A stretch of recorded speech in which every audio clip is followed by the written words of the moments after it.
Muito bem, estamos começando mais um podcast do Painho, Fora de Script. Eu, como todo ser humano do planeta Terra, também tenho direito a um podcast, né? Eu realizei o sonho do podcast próprio, meu podcast, minha vida. Tirei na Caixa Econômica, então estou aqui direto dos nababescos estúdios do Will. Se você quer fazer qualquer... Agora um negócio do momento é podcast, né? Se você quer fazer seu podcast, chama o Will. Procura o Will no Instagram, com a Will Fotógrafo. @ Will Fotógrafo. Então, se de repente você tem uma empresa, quer montar um podcast de nicho sobre algum assunto, pô, aluga aqui o estúdio do Will, que é muito bacana, né? E hoje eu tenho o prazer de receber ele, que é um dos percursores do stand-up, né? Ele que é o nosso José Vasconcelos dessa geração do stand-up, meu querido amigo Diogo Portugal. Ei, pai, que legal. Valeu, Will. Tá muito legal o teu estúdio, viu, Will? Parabéns, cara. Você é um cara que sempre esteve presente aí nos nossos shows de stand-up. Sempre filmando todo mundo. Tá sempre filmando, sempre registrando. O Will tem registros que a hora que entrevistarem ele, vai ser grandes furos. Porque ele participou de todos... Cortes do Will. Ele participou dos bastidores da comédia, de verdade. Você falou do José Vasconcelos, me sinto honrado, porque hoje eu tô gravando a Praça Nossa, que é a primeira vez que eu gravei a Praça Nossa, o José Vasconcelos estava no elenco. Ah, é? Ele foi fazer uma participação? Como é que Não, foi? ele era do elenco e eu que fui fazer... o gago? Ele era do elenco e eu que fui fazer uma participação. A primeira vez. Muito antes de eu fazer Zorra Total, essas coisas. Foi naquela época. Então foi antes daquele negócio que tinha os stand-ups fazendo 2008, na praça. 2008, acho, uma coisa assim. Legal, eu não lembrava do Zé Vasconcelos mais recentemente na praça. Ele fazia na praça também. Zé Bonitinho. E você se considera o Zé Vasconcelos dessa geração? Não, no meio desses caras, Zé Bonitinho, Zé Vasconcelos, Moacir Franco, quem mais estava lá, eu me considerava uma fraude, né? Que era falar assim, pô, que eu tô no meio desses caras que eu cresci assistindo, né? Ah, sim, né? Mas, de repente, hoje no stand-up, eu acho que eu meio que sou um cara que capinou o mato, assim. Tipo, porque eu transcendo um pouco algumas histórias, né? O Danilo Gentili falou uma coisa muito legal esses dias, que ele falou assim, pô, o Diogo era o elo perdido do stand-up com os personagens, porque realmente eu participei de alguns movimentos diferentes, né? Com o One Man Show também, A gente, antes de começar a gravar, o Will mesmo estava comentando sobre o Karim Férez, né? Sim. Que participou comigo do primeiro festival Multishow do Bom Humor Brasileiro, né? Que era o prêmio Multishow antigamente não era aquele prêmio com jurados, com aquele... Não, tinha jurados, mas não era aquele programa que a gente vê com a Natália Não era Clark. Aquele programa, mas era ele uma era... coisa mais do Just for Laughs, né? Isso, mas ele era também... Ele era muito ao vivo, né? Era teatro e os jurados ficavam ali na primeira fileira e a plateia era de verdade. Se a piada não funcionasse, cara, tipo, não tinha alguém esquentando plateia, não tinha nada disso, cara. Não era um programa de TV, era real. Então era mais verdadeiro, né? Porque quando o humorista não funcionava, ele realmente não funcionava. Não funcionava. Até na final teve uma coisa de dizer que alguns levaram torcida, saca? Ah, é? Teve isso. Revelou um monte de gente. A Cláudia Rodrigues. Cláudia Rodrigues. Eu fui pra final com a Cláudia Rodrigues, com o Carlinhos Nunes, com o Pietro Sargentelli e com quem mais? Karim Férez. Acho que era o Karim Férez. Não era o Karim que você tinha dito? Ele não fez com você, o Karim? Eu acho que era o Karim Férez. Eu não lembro agora se era o Karim Férez. Não, tinha um outro cara também. Agora pode ser que eu esteja na dúvida. Bruno Mota também fez, né? O Prêmio Multishow. O Bruno Mota fez 2 anos depois de mim. Ou 1 ano depois de mim. Eu tenho uma lembrança, assim... Marcelo Médici também fez. Marcelo Médici também? Uhum. Eu tenho uma lembrança um pouco distante, mas eu tinha a impressão que era num auditório muito grande, com uma plateia muito grande. A semifinal foi em Ribeirão Preto. E lá eu tirei primeiro lugar, eu fiquei muito feliz. Porque eu fui, tipo assim, o vencedor da semifinal. Aí eu disputava com os outros vencedores de outras semifinais. Uma foi feita em Ribeirão Preto, uma foi feita no Rio de Janeiro, que os jurados eram os cacetas. Ah, tá. E outra foi feita em Brasília, porque aí já pegava aquela região ali do centro do país, né? Tipo, pegava Belo Horizonte também. Uhum.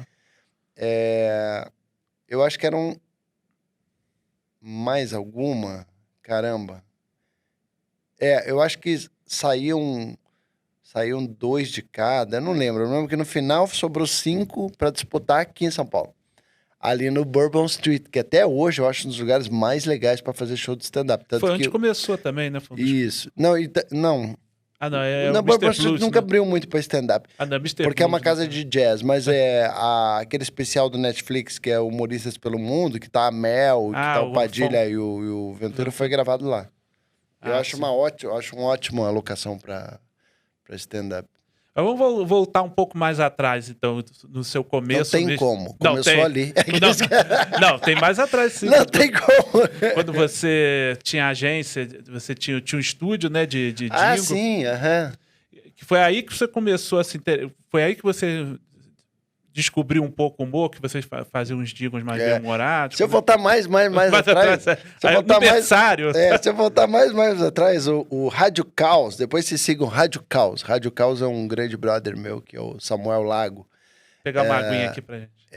Aliás, um dos caras que o Samuel Lago e o Paulo Lago, eles estão, de certa forma, também envolvidos com... Eles estão envolvidos com o primeiro audiolivro de comédia... que foi o do Clube da Comédia? O Clube da Comédia Stand-Up, e também o livro do Léo Lins, que ambos foram feitos pela editora Nossa Cultura, né? O cara babou tudo aqui. Derramei tudo aí. Mas só por que eu tô falando do Rádio Caos? Porque hoje ele me mandou um link, Bandas Anos 80 de Curitiba. Ah, e você tinha a banda lá com Elvis, né? Com o cara que faz o Elvis? Não, o cara que faz o Elvis tinha outra banda, que era Tessália. Aí tinha o Beijo à Força, tinha Pós-Meridian, e uma delas eu fiz parte, que foi o Pele Sintética. E por isso eu consegui voltar antes ainda dos jingles, né? Porque os jingles foi uma saída para um cara que era músico e não sabia o que fazer da vida, né? Mas quando você era música, sua banda já tinha um pouco de humor, tinha essa pegada Mamonas ou era séria? Não, era séria, nossa, era séria. Nossa, queria revolucionar. A gente chegou a abrir pro RPM em Florianópolis. Sim, então era tipo Utopia. Era o Mamonas na época do Utopia. Não, era isso, era sério. Aí depois, essa coisa de fazer comédia veio depois, né? Veio daí mais com a produtora de áudio, que eu comecei a fazer umas produções de áudio mais voltadas pra publicidade, que eu colocava um pouco de humor e tal, e foi um pouco do diferencial do meu estúdio na época, assim. Me ajudou muito. Mas a sua ligação com o humor, assim, de certa forma, como consumidor, assim, já vem de bem antes, né? Vem de antes. Se você fizer uma releitura da tua vida, né? Eu acho que todos os comediantes, meus amigos, tanto os dessa geração quanto os antigos comediantes, todos eles devem ter tido setas de direção, né? Sim. Porque eu sempre falo isso, ao contrário de um Tirulipa da vida, por exemplo, que é um cara que já está predestinado a ser humorista, porque ele viveu no meio do circo e o pai dele era um comediante, né? Meu pai era um desembargador.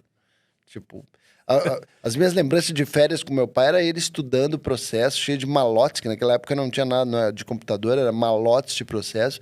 Eu na praia, tipo, nunca brinquei com meu pai. Tipo, meu pai sempre estudando coisa, entendeu? Então eu acho que ele era bem mais velhinho, né? Ele já, tipo, eu sou daquele filho do segundo casamento. Né? Ele ficou viúvo, casou de novo. Temporão que fala isso. O filho que nasce depois. Eu era, tipo, ele teve 3 filhos do segundo casamento, então era... Tipo, ele já tava meio de saco cheio, eu acho, saca? Tipo, eu não... Sei, você já tá... ele era aqueles rígidos, assim, né? Tipo, tanto que quando eu tive banda, ele falava pros amigos dele, meu filho tem uma orquestra. Uma orquestra? Tipo, eu não entendi. Como assim, uma banda? Máximo banda de fanfarra, né? Então,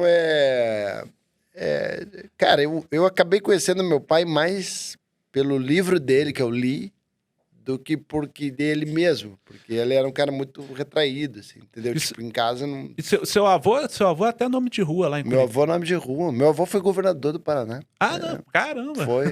Meu avô foi presidente do Tribunal de Justiça. Era tudo da área... Eu falo da área jurídica. Lá em Curitiba, se você passar no Tribunal de Justiça e falar, pega o Portugal, sai o prédio. Assim, tipo, que é todos da área jurídica. Tá? Então, eu fui um cara que fui meio que... Eu peguei bode disso, eu acho. Saca? Eu peguei bode eu cheguei a fazer direito. Você chegou a fazer, né? Não, pra pensar em fazer. Eu fiz administração. Mas, tipo assim, meu irmão... A matéria... A família toda já estava direcionada, a matéria, direito, é muito fascinante, né? Você ser um jurista, você se formar em direito, é bom porque tem coisas ali pra você não errar na tua vida. Né? Hoje te ajudaria no Dória. Exato. Não sei se ajudaria também, cara. Quem sabe me deixaria tipo, mais retraído, né, com relação a isso. Né? Tipo... podia te censurar muito como humorista, né? Você ia pensar... Não, exato. Eu acho que não é bom pra você ficar pensando que o humorista, ele desconstrói, né? A gente não vai muito por regras, né? Tipo, a gente não... A piada, ela é matemática até certo ponto, assim. Tipo, matemática pode dar certo, mas não pra... Tipo, a consequência da piada a gente não... Pode calcular. Não calcular. Mas agora o Rafael Portugal falou que se a piada machuca, não pode. Então a gente tem que cuidar. Então, piadas com Kid Bengala não pode mais. Né? Aí, Rafael Portugal, acabou as piadas com Kid Bengala, porque essa machuca. Boa. Ó, corte com Rafael Portugal, hein? Não... Corte com o Rafael. Rafael Portugal, então, é o novo inimigo da comédia. Não, eu queria. É um puta ator, eu adoro ele. Eu vi isso. Mas eu acho assim que...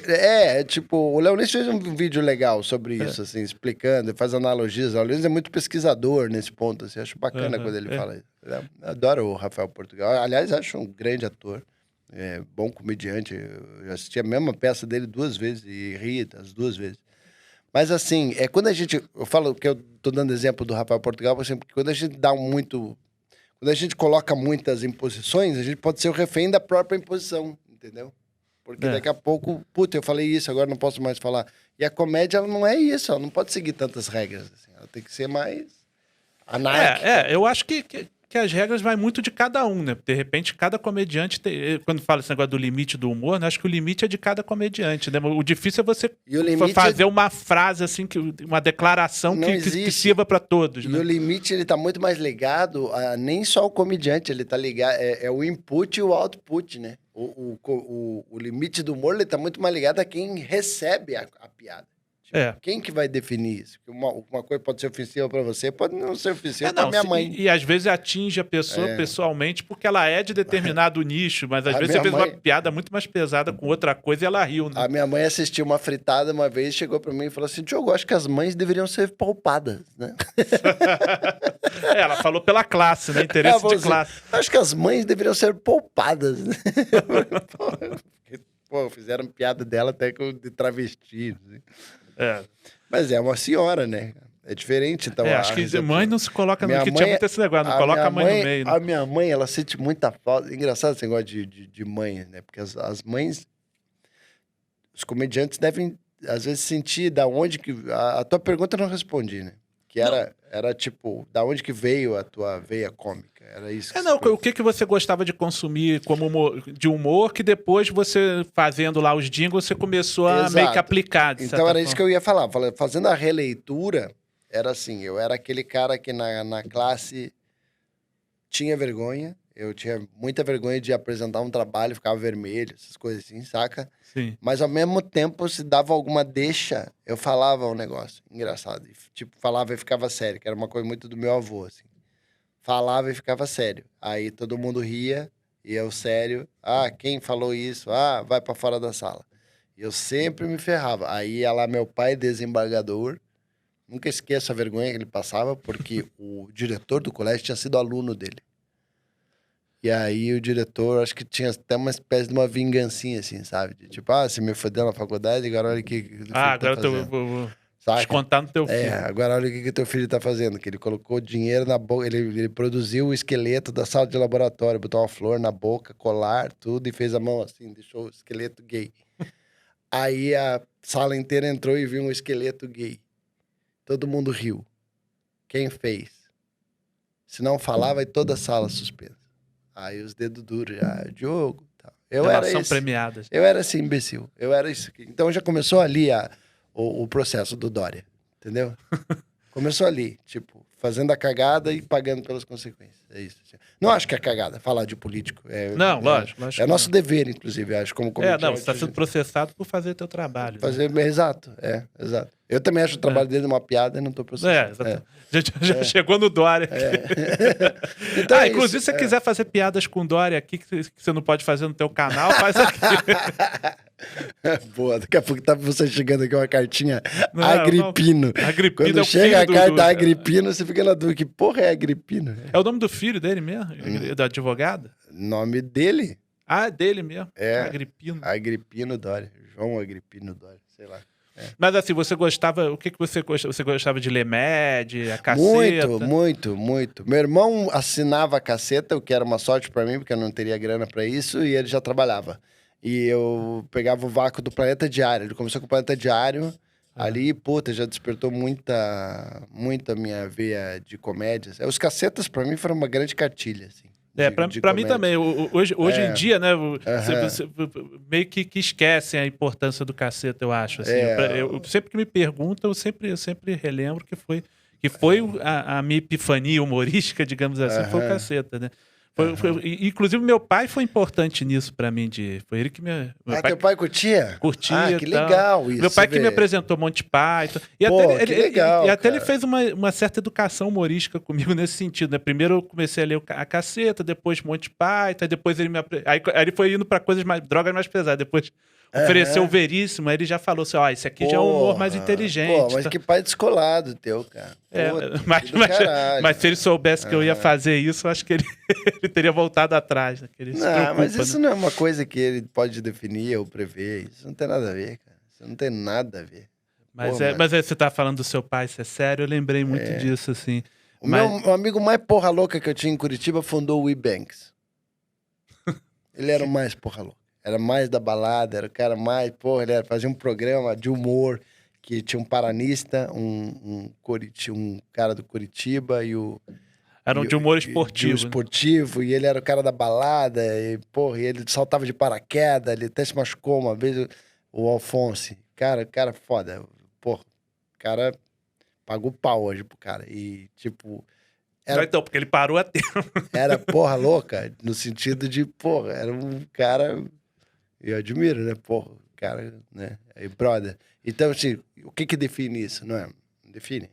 Tipo, ninguém falou pra ele, não faça essas palhaçadas, né? Tipo, as coisas acontecem, acho. Não dá pra definir porque o cara foi zoeiro antes, que ele não vai virar uma outra coisa depois. Exato. Né? Nada define, tipo, as coisas, né? Tipo, acho que quando uma coisa é pra acontecer, ela acontece. Acho que é isso. Nossa, agora eu fui a mãe de Ná.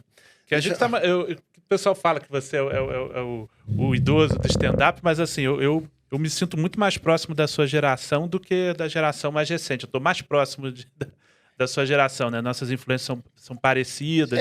Mas porque você pegou o comecinho ali de stand-up, né? Eu me lembro de você fazendo ali com a gente no Procopio Ferreira ali na... Fiz lá. Exato, eu me lembro de você indo assistir. Eu sou mais velho também. Quem que foi assistir meu show uma vez contigo, lá no Rio? Não, eu fui assistir teu show no Rio. Era o Nabote? Não, acho que não. Eu fui assistir teu show no Rio, eu acho que... baixinho, assim.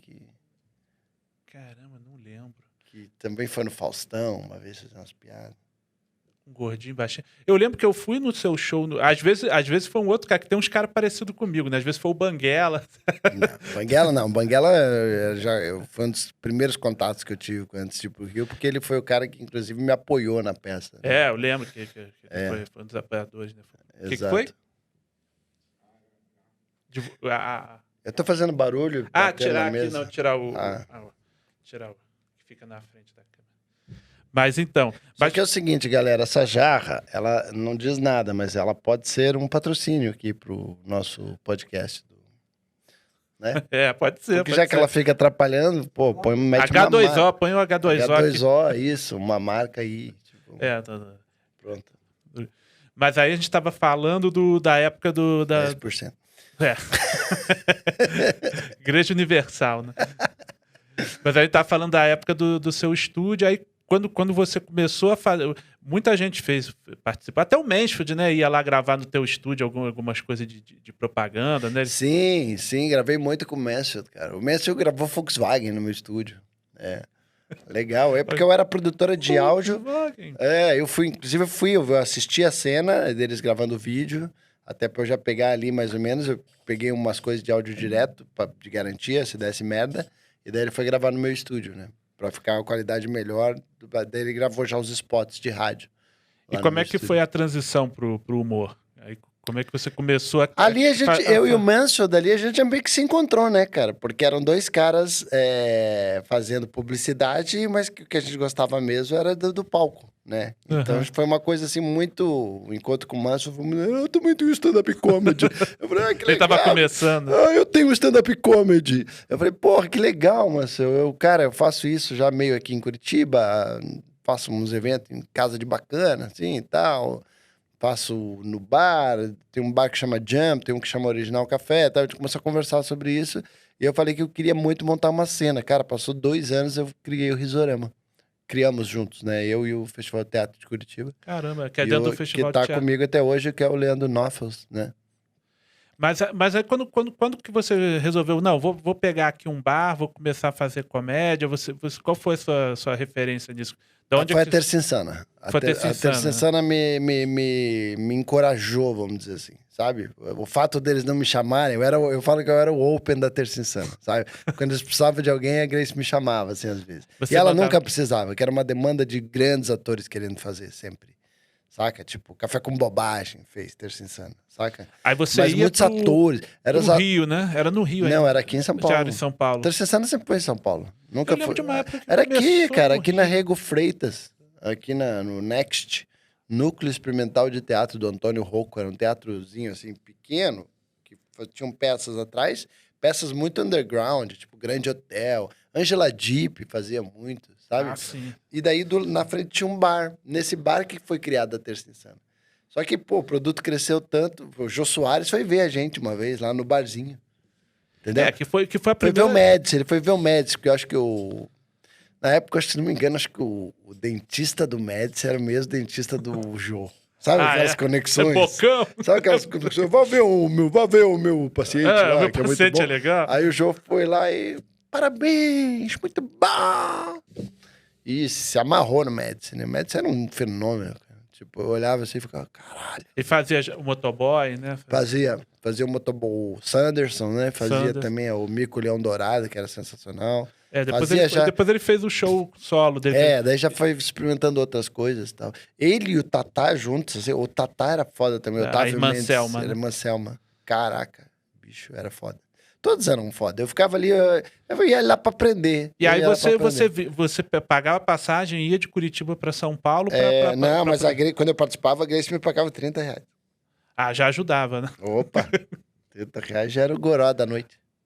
Mas aí você começou fazendo shows em Curitiba, aí era um show de piada, personagem, e aí você colocou um pouquinho de stand-up. Isso, pra não ficar igual o Terça Insana. Exato. Né? Quando começamos a noite no Era Só o que Faltava, que inclusive era numa terça, a minha preocupação já era essa. Vamos abrir com stand-up de cara limpa pra pelo menos ter algum diferencial, né?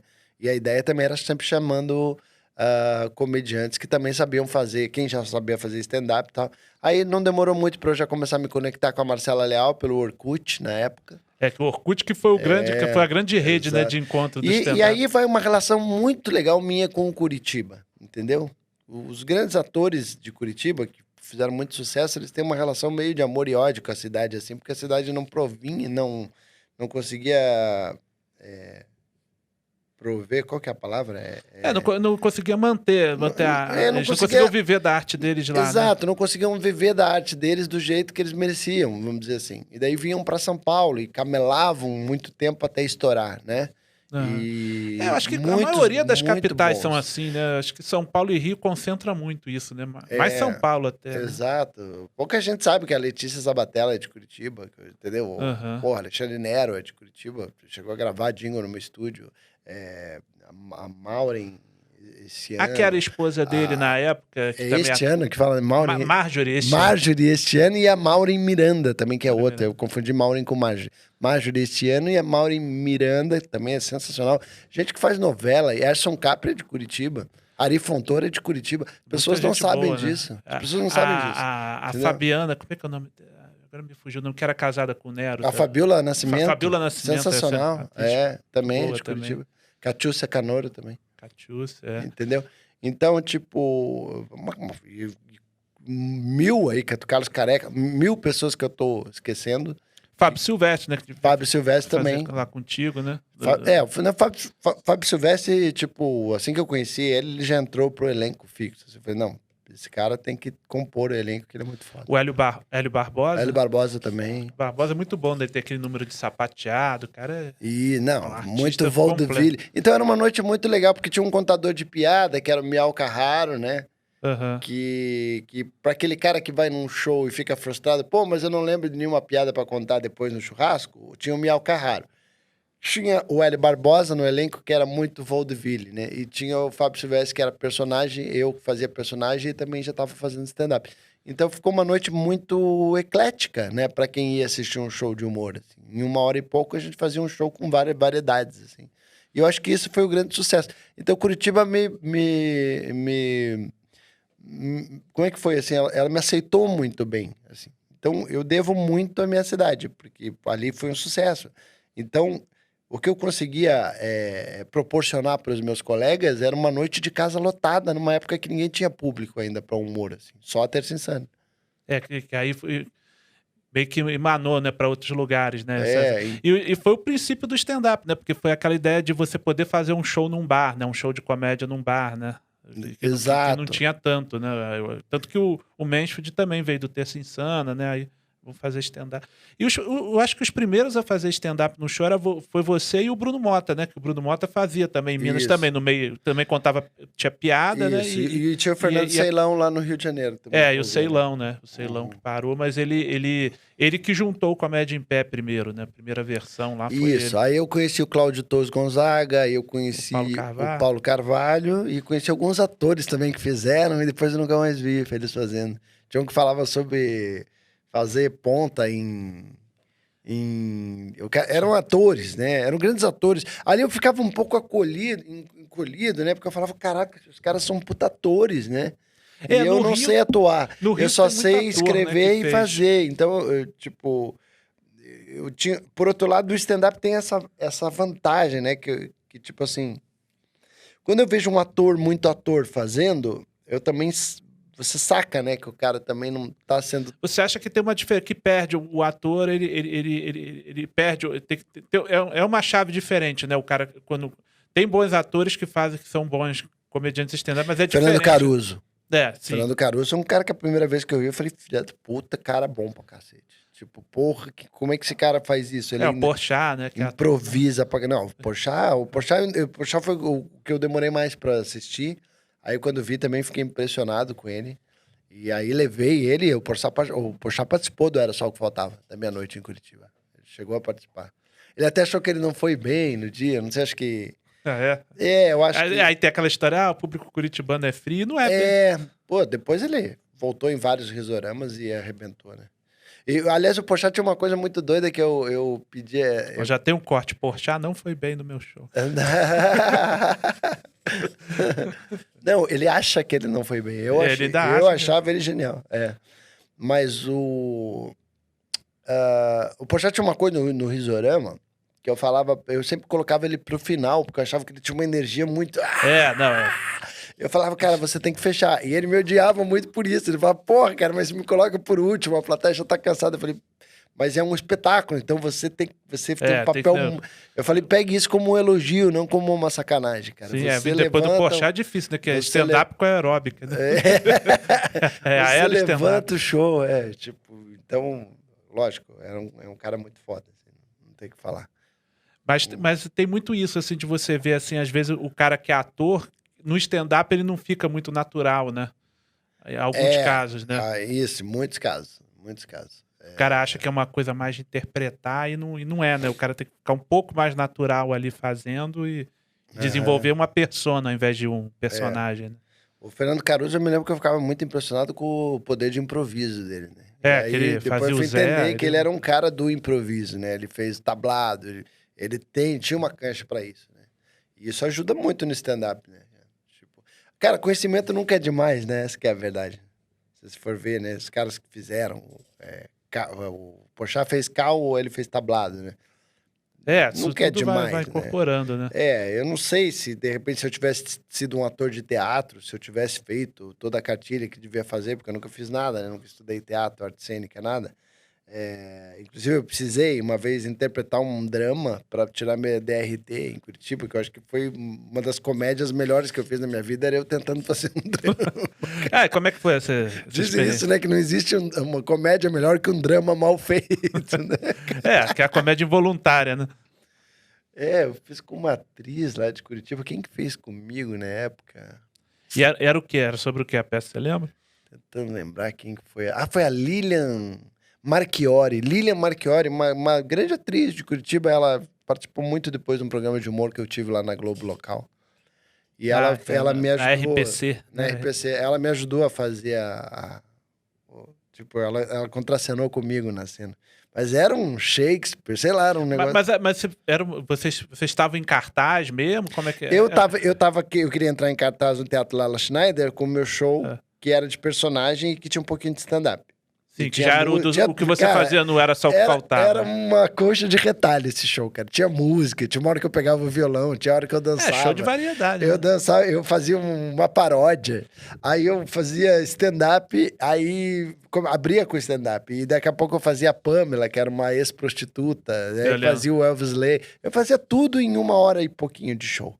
E isso era tecnicamente era teatro, né? Então eu precisava ter uma DRT para poder fazer a peça e também para tudo, né? Para você gravar um comercial, você tem que ter um DRT. Aí aquilo tava me atrapalhando muito, eu precisei fazer esse DRT e aí eu precisei fazer uma cena de... Cara, é uma das coisas mais difíceis que acho que eu fiz na minha vida, uma cena dramática. Assim. Hoje eu acho que eu faria melhor. Eu já virei puta véia. Mas aí você fez só essa vez? Você fez só esse dia pra tirar o DRT? Vocês ficarem... Não, eu nunca fiz teatro na minha vida. Nunca participei de uma peça, por exemplo. Assim. Nunca. Não, mas como é que esse negócio te dava o DRT? Era uma coisa extraoficial? Não entendi qual que era o processo. Era tipo um sindicato, que nem eu tenho da Ordem dos Músicos do Brasil. Eu tenho a carteirinha. Eu sou um músico. Mas entendeu? Você fazia pra quem? Isso não quer dizer que eu seja. Não, sei.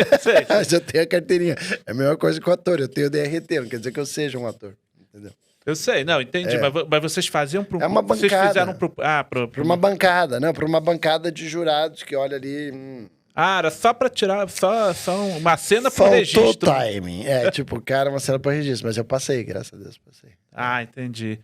E aí, o stand-up, quem te influenciou no stand-up? Você começou pelo Seinfeld mesmo? Porque eu acho que a primeira geração toda foi muito pelo Seinfeld, né? Quem tá ligando aí no vídeo? É o Paulo que trabalha com... o Paulo Graton? Grande Paulo Graton. Quando ele me liga, é uma coisa urgente. Posso atender, não? Pode. Aqui já virou uma cachaça. Ô, Paulo. Fala, Diogo. Beleza? Cara, eu esqueci que eu tinha um podcast com o Painha aqui. Aí a gente tá no meio do podcast. Você entrou aqui no meio. Você tá no ar.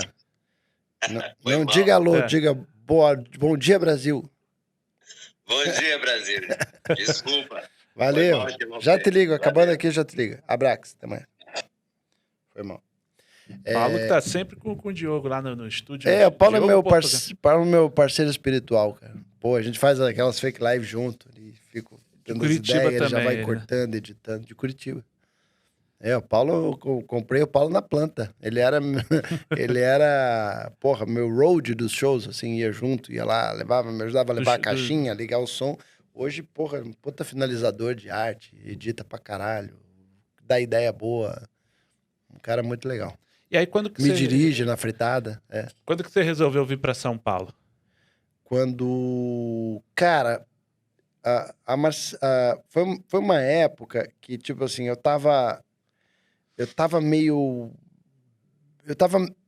assim, meio... Curitiba não tinha mais pra onde eu ir, assim, técnica, vamos dizer assim, artisticamente falando. Porque eu tinha já mais tava... pra onde crescer, né? Porque eu já tava na emissora Globo do Paraná, vamos dizer assim. Que era o programa que vem depois do Fantástico, Que era o programa que vem depois do Fantástico. Todo o estado do Paraná me via. Mas era um programa que eu tinha algumas limitações pra aprovar roteiro, sabe?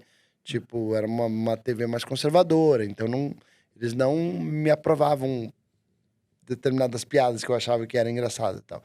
Então eu comecei a fazer uma coisa que a TV aceitava, mas eu não aceitava, entendeu? Então começou a me descer que nem cachaça ruim aquilo, assim, sabe? Falei, caramba, eu tô na Globo, mas não tá tão legal. Eu tô fazendo um show, eu tô morando aqui, mas... sabe? Eu comecei a achar que eu tava ficando muito mais do mesmo ali. E eu falei, caramba, se eu vou analisar o mercado corporativo, que é o mercado que eu mais trabalho, que eu gosto muito de me empenhar para fazer show para empresa, que eu pego o briefing, que eu faço lá e tal, tá em São Paulo. A maior parte dos clientes. As casas de comédia, shows e teatros, eu ficava em cartaz em São Paulo. As coisas rolavam mais em São Paulo. E aí, coincidentemente, na época, eu tive um convite da Mônica Pimentel também para fazer o programa do Luciana by Night, que eu meio que criei junto, assim, o programa, entendeu? Tipo, junto com a Cláudia Bexiga e tal. Então, foi uma coincidência de coisas, mas eu já tava... tipo assim, quando eu conheci a Ana, minha mulher, ela já tinha um apartamento no Leblon, né? O Rio foi um lugar que eu tive uma experiência de Rio. É que você fez o Zorra também. Eu fiz o Zorra. Quando eu estive na Globo... teve isso também. Esse show que você falou lá do Eu nunca deixei de trabalhar na Globo do Paraná, mesmo quando eu fazia o Zorra, porque era a mesma bandeira. Entendeu? Entendi. Não tinha problema. Não tinha problema. Pra mim era melhor que dobrava meu orçamento. Na época, eu ficava nessa ponte aérea, minha filha nasceu no Rio. A casa da Ana foi, tipo, minha salvação, assim, na época, porque a gente falou assim, caramba...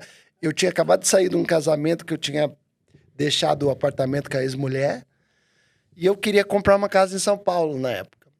Eu já estava vendo isso, né? Tipo, aí tanto que eu cheguei a alugar o apartamento do irmão da minha mulher, do meu cunhado, e a gente ficava entre São Paulo e Rio, São Paulo e Rio, São Paulo e Rio.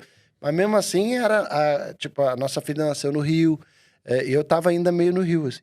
Aí a gente sabia que o mercado era mais São Paulo. Como você sabe disso? Mesmo quando você morou no Rio, você sabia que tinha mais trampo aqui do que no Rio. Né? Exatamente. A não ser que você tá na Globo, ou numa novela da Record, não sei. Não importa. Eu sei que quando acabou meu contrato com a Globo, começou a não fazer mais sentido. Nem eu voltar para Curitiba e nem continuar no Rio. Então eu falei, caramba, se eu voltar para Curitiba, eu vou acabar me acomodando com Curitiba. Então, nesse ponto, meus amigos falavam, por que você não vem para Marcelo Leal falava muito isso. Falava, Diogo, teus amigos estão todos em São Paulo, o mercado está em São Paulo, teu show é em São Paulo, por que você não vem morar em São Paulo? Aí eu fui vendo, já estava vendo casa aqui e tal. Engraçado, você falou da... coincidência de coisas, hoje eu não voltaria mais. Da Luciana Gimenez, você falou quando você veio para São Paulo na época da Luciana. A minha impressão é que você já estava em São Paulo há muito tempo antes. Porque eu tava. Que você não tinha mudado, que você já tinha mudado muito tempo antes. Porque eu tava, mas não tava. Eu tava porque eu ficava... Tava sempre vindo. Mas eu pagava aluguel pro meu cunhado, por exemplo. Entendi. Você tinha ali, eu morei aqui na 9 de julho um tempão no apartamento dele e tal. E até eu achar a minha casa e tal. E aí, realmente, que eu falo assim, agora tô aqui de mala e cuia, porque aí eu me desveiculei da Globo, né? Precisei chegar pra Globo e falar, tive uma proposta da Rede TV e tal. Entendi. E super de boa sair com eles, assim, né? Tipo, lá do Paraná, da Rede Globo. Acho que todos os lugares que eu trabalhei na minha vida, eu saí de amigo, assim. Não briguei com ninguém, não processei ninguém, não... Eu lembro, você até me deu esse conselho uma vez, quando eu saí da Record. Cara, quando você sai de um lugar, deixa o chapéu, cara. Deixar o chapéu, exatamente. Deixa o chapéu, porque você não sabe. A vida é uma roda gigante, cara. Sabe? Você não sabe onde é que você vai, pra onde é que você vai. O Faustão na Band. Voltou pra Band, né? Voltou pro ciclo. Quem ia dizer que ele ia voltar pra Band, cara? Entendeu? Então, tipo, porra... Tá fechando o ciclo, né? Exato. Mas o grande divisor, assim, de águas da sua carreira foi a sua entrevista do Jô? Porque o Jô teve... O Jô já foi antes disso tudo, né? Quando você foi no Jô, né? Que aí, você foi o primeiro cara de stand-up que foi no programa, né? O primeiro programa que eu apareci em rede nacional foi do Fábio Júnior. Sim, com o Bruno Mota, né? Com o Bruno Mota. Que eram os que estavam fazendo stand-up na época. E tinha um cara do Pará também que imitava, cara. Sim. Acho que era o Pururuca do Pará, que era um cara que a Record tava investindo. Caraca, você lembra mais que eu, cara. Pururuca? Eu acho que tinha esse... Eu sei que tinha esse cara. Eu sei que ele imitava o Zacarias. Não era o Cáceres. Não era o Cáceres. Não, o Cáceres, teve gente antes de você. Teve. E depois. Mas, antes de você e do Gui Santana. Mas enfim, aí você foi no Fábio Júnior, mas Você vê que o Bruno Mota, ele é novo, mas ele é velho, né? Tipo assim, ele a aparência dele é de novo. Não, ele é novo, mas é porque ele começou muito cedo. Eu não, ao contrário, eu comecei depois dos 30, então, tipo, já, né? Eu já comecei tarde na carreira. Também comecei com 27 também. Tem que analisar isso. O Diogo é velho, depende do ponto de vista. Não, você... Na carreira eu não sou tão velho. Você é velho de idade. Só nem tanto também. Você tá com quanto? Não, você começa a se ligar que você tá velho de idade quando as tuas referências começa a galera não saber, sabe? Tipo assim, você fala uma coisa, lembra disso? Eu quero... Não, tipo, não. É por isso que é bom entrevista com... Os Thunderbirds, ninguém sabe o que era os Thunderbirds. Os bonequinhos lá, né? Eu falo alguma coisa, tipo Ultra Seven, National Kid. Tem gente que não lembra. National Kid é demais mesmo. National Kid a gente tem referência de ver, né? Assim. Mas Mas a sua ida no Jô já foi em que época?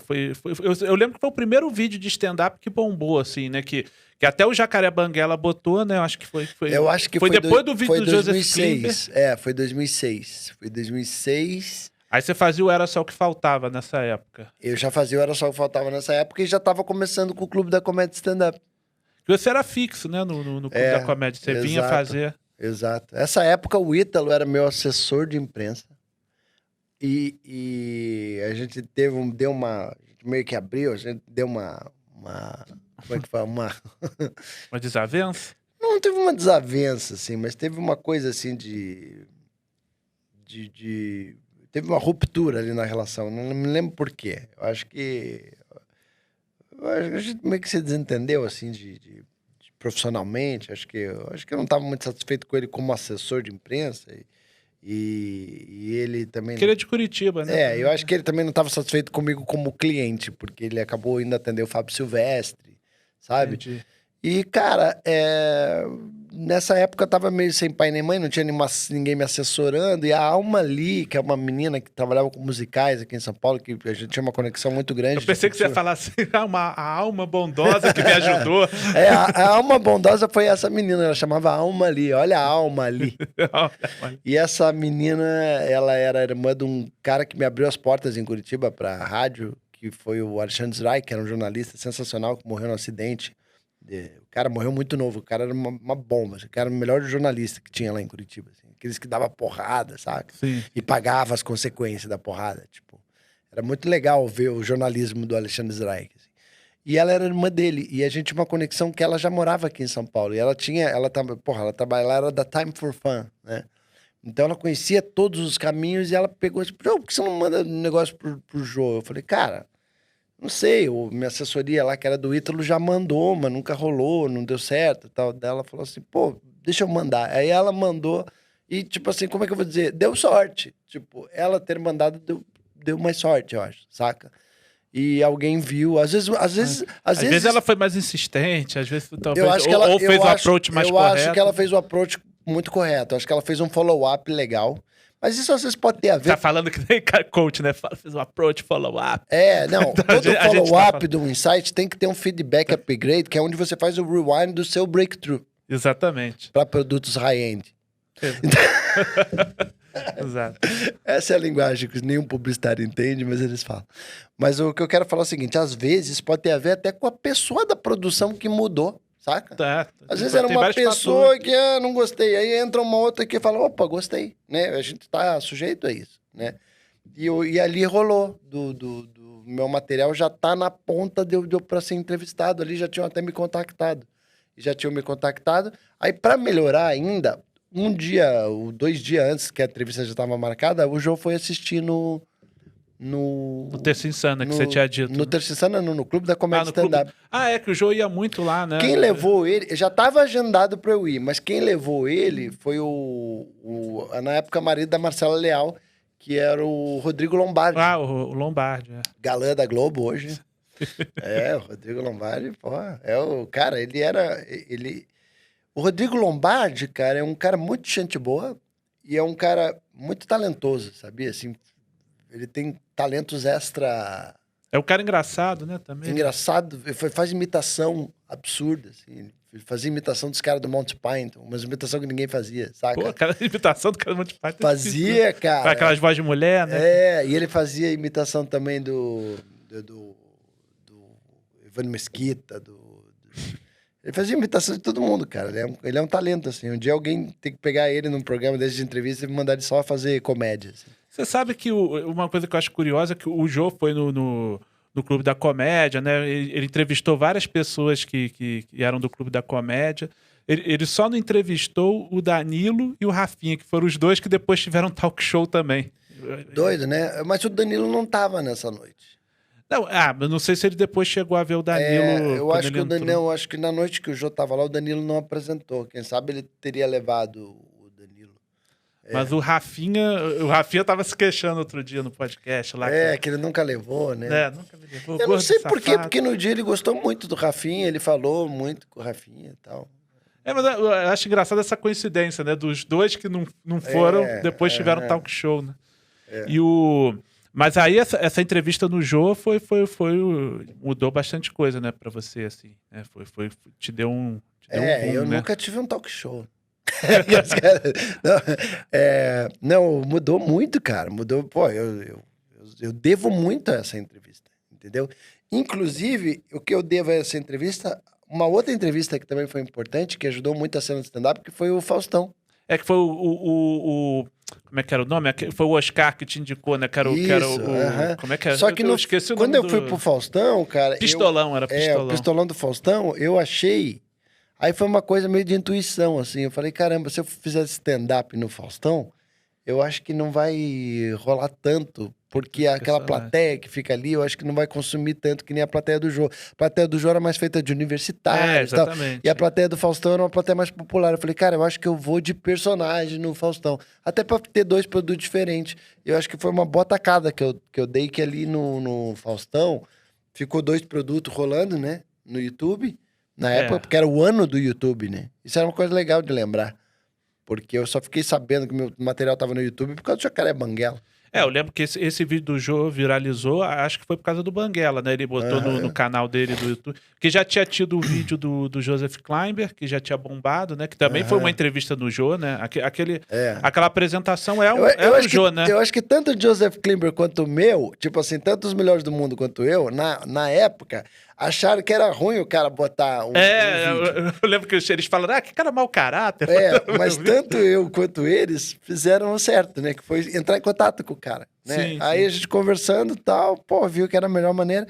E aí eu pedi uma colaboração com o Banguela, né? O Banguela virou meu parceiro, ele apoiou a minha peça no Teatro dos Quatro, a primeira vez que eu fui pro Rio de Janeiro. Diga-se de passagem com o Sérgio Said, né, cara? Que hoje virou um grande... foi ele que te trouxe, o Sérgio que te trouxe. Sérgio Said é um grande produtor carioca lá, agencia o Manfrini, né? Marcelo, o Porchat. Isso, Paulinho Gogó, Porchat, o Rafael Portugal, o menino lá da Mágica, que eu esqueci o nome dele, que tem um nome difícil. Sei o... Lochá. Gabriel Lochá. Nabote. Uma galera. E ele foi o cara que me levou. Devo isso muito ao Vitor Leal, que era amigo da minha atual esposa, porque quem trabalhava com o Said nessa época era a Ana. Sim. E aí o Said queria, a Ana falou, por que você não faz um stand-up? Aí o Said falou, quem que é um bom stand-up? Aí a Ana perguntou pro Vitor, o Vitor me indicou. Você vê como as coisas estão tudo conectadas, né? Graças ao Sérgio Said, eu fiz a minha primeira apresentação no Rio, conheci o Maurice Sherman, que foi me assistir. Inclusive, esse dia... E conheci a minha mulher.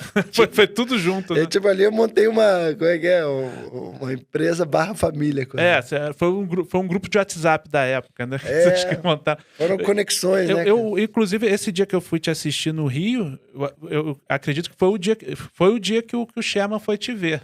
E depois ele falou contigo. Que o Adnet tava na plateia. Tava o Danilo também. E ele foi com a Catiúcia, inclusive. Exato, então foi isso aí. Porque você fazia stand-up o show inteiro e no final você fazia um personagem. Exatamente. Aí eu acho que ele te chamou pro personagem, né?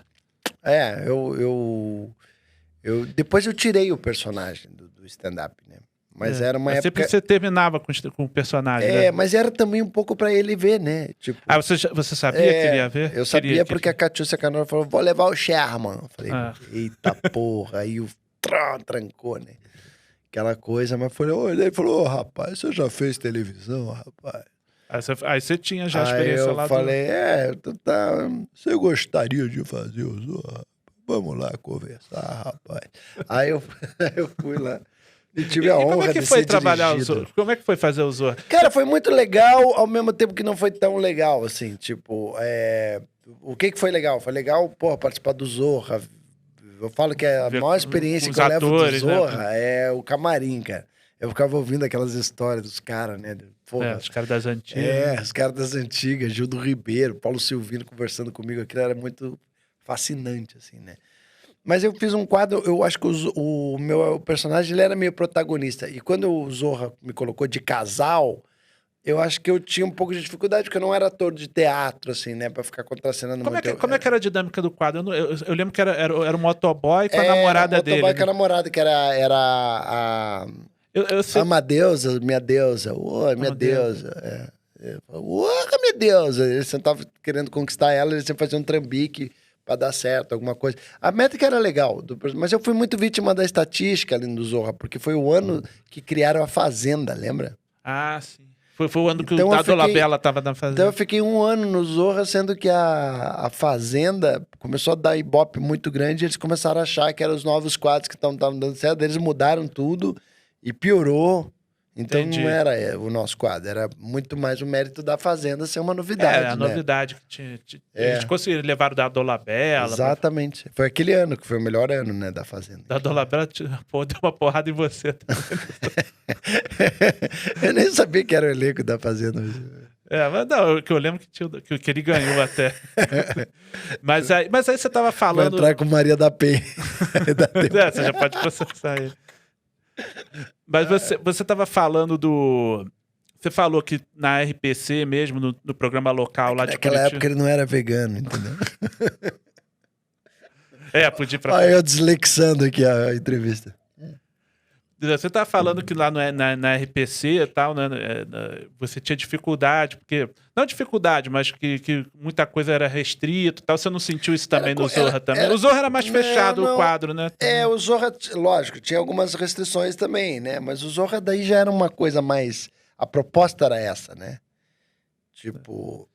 Por exemplo, eu me lembro do... E você que escrevia seu quadro era o... A RPC, por exemplo, tinha um quadro, assim, que eu lembrava, que era de coisa de relação, de casal, né? Uhum. E, pô, a gente assistia na Globo os normais. Tinha muita cena na cama. Então, tinha uma cena que era na cama, que era...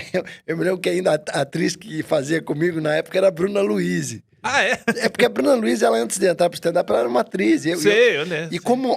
aí tinha... A RPC tinha meio que uma parceria com o teatro do João Luiz Fiani, né? Que era o Lala Schneider. Então, eles meio que mandavam os atores pra gravar. Kéfera chegou a fazer, não, né? A Kéfera nunca fez comigo, não. A Kéfera, ela entrou... A Kéfera chegou a ser um pouco dessa galera, né? A Kéfera, ela veio da internet e depois ela fez teatro no então ela já fez já com... Mas ela fez Lala Schneider. Inclusive com a Bruna. Mas a Bruna não. A Bruna, ela já... Às vezes mandava o anão lá, o Claudinho, entendeu? Sim, o anão. E quando mandava a Bruna, eu até achava legal, porque, pô, a Bruna era uma atriz bacana de contracenar. Assim. Eu me lembro que tinha uma cena que era eu e ela... E a gente gravou tudo, eram os dois já meio que prontos pra dormir, tal, na cama, conversando, assim, tipo casal discutindo. Não foi pro ar o fato... Ninguém tava sem roupa, não tinha nada... Não foi pro ar o fato da gente estar na cama. Ah, entendi. Entendeu? Porque dá conotação de pós-coito. Dá conotação de... era um casal, era o marido e a esposa falando, eu tava lendo... Ela lendo um livro, eu falando, era um negócio assim. E era um casal, né? Provavelmente nem faziam sexo mesmo. Casal que era casado, não faz. Exato. Os normais já era mais assim, né? Ele já não, normais ele tava sem camisa. Não tinha isso de sem camisa, não tinha nada disso. Tava os dois de pijama e tal. Então era esse ponto que começava a me desagradar. Quando, porque era exagerado, né? Tipo assim, nada podia, saca? Então eu comecei é uma coisa mesmo da direção local. É um direcionamento local mesmo, né? Mais de conservadorismo mesmo das pessoas que dirigiam lá, né? Exato. Nem combinava com a emissora. O Zorra, a proposta já era outra. Por exemplo, assim, quando acabou esse Zorra aí do bordão, eu tô pagando, né? Uhum. Eles perderam de público a minha mãe. A minha mãe, eu acho ela adora esse tipo de humor, sabe? Ela não entende o humor que eu faço, de stand-up, essas coisas. Mas ela gosta de... Isso não te pertence mais. Porque já marca onde é que tem a graça, né? Ela gosta disso. Ela gosta desses... Tanto que ela usa esses bordões. Porque tem que fazer um quadro com a minha mãe só de bordões. Relembrando bordões, né? Podia ir passando, ela vai lembrando de qual programa é. Isso aqui pode. Ela fala essas coisas. E o que você achou do novo Zorra? Você...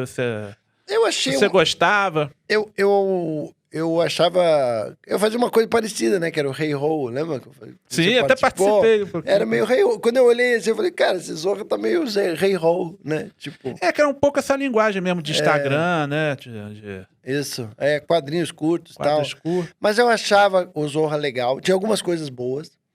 Tinha algumas coisas... Eu achei que ficou assim uma coisa meio... Tipo, mandei minha opinião, entendeu? Não, claro. Claro, eu acho que faz falta um programa popular. E por isso que a Praça Nossa existe até hoje, certo?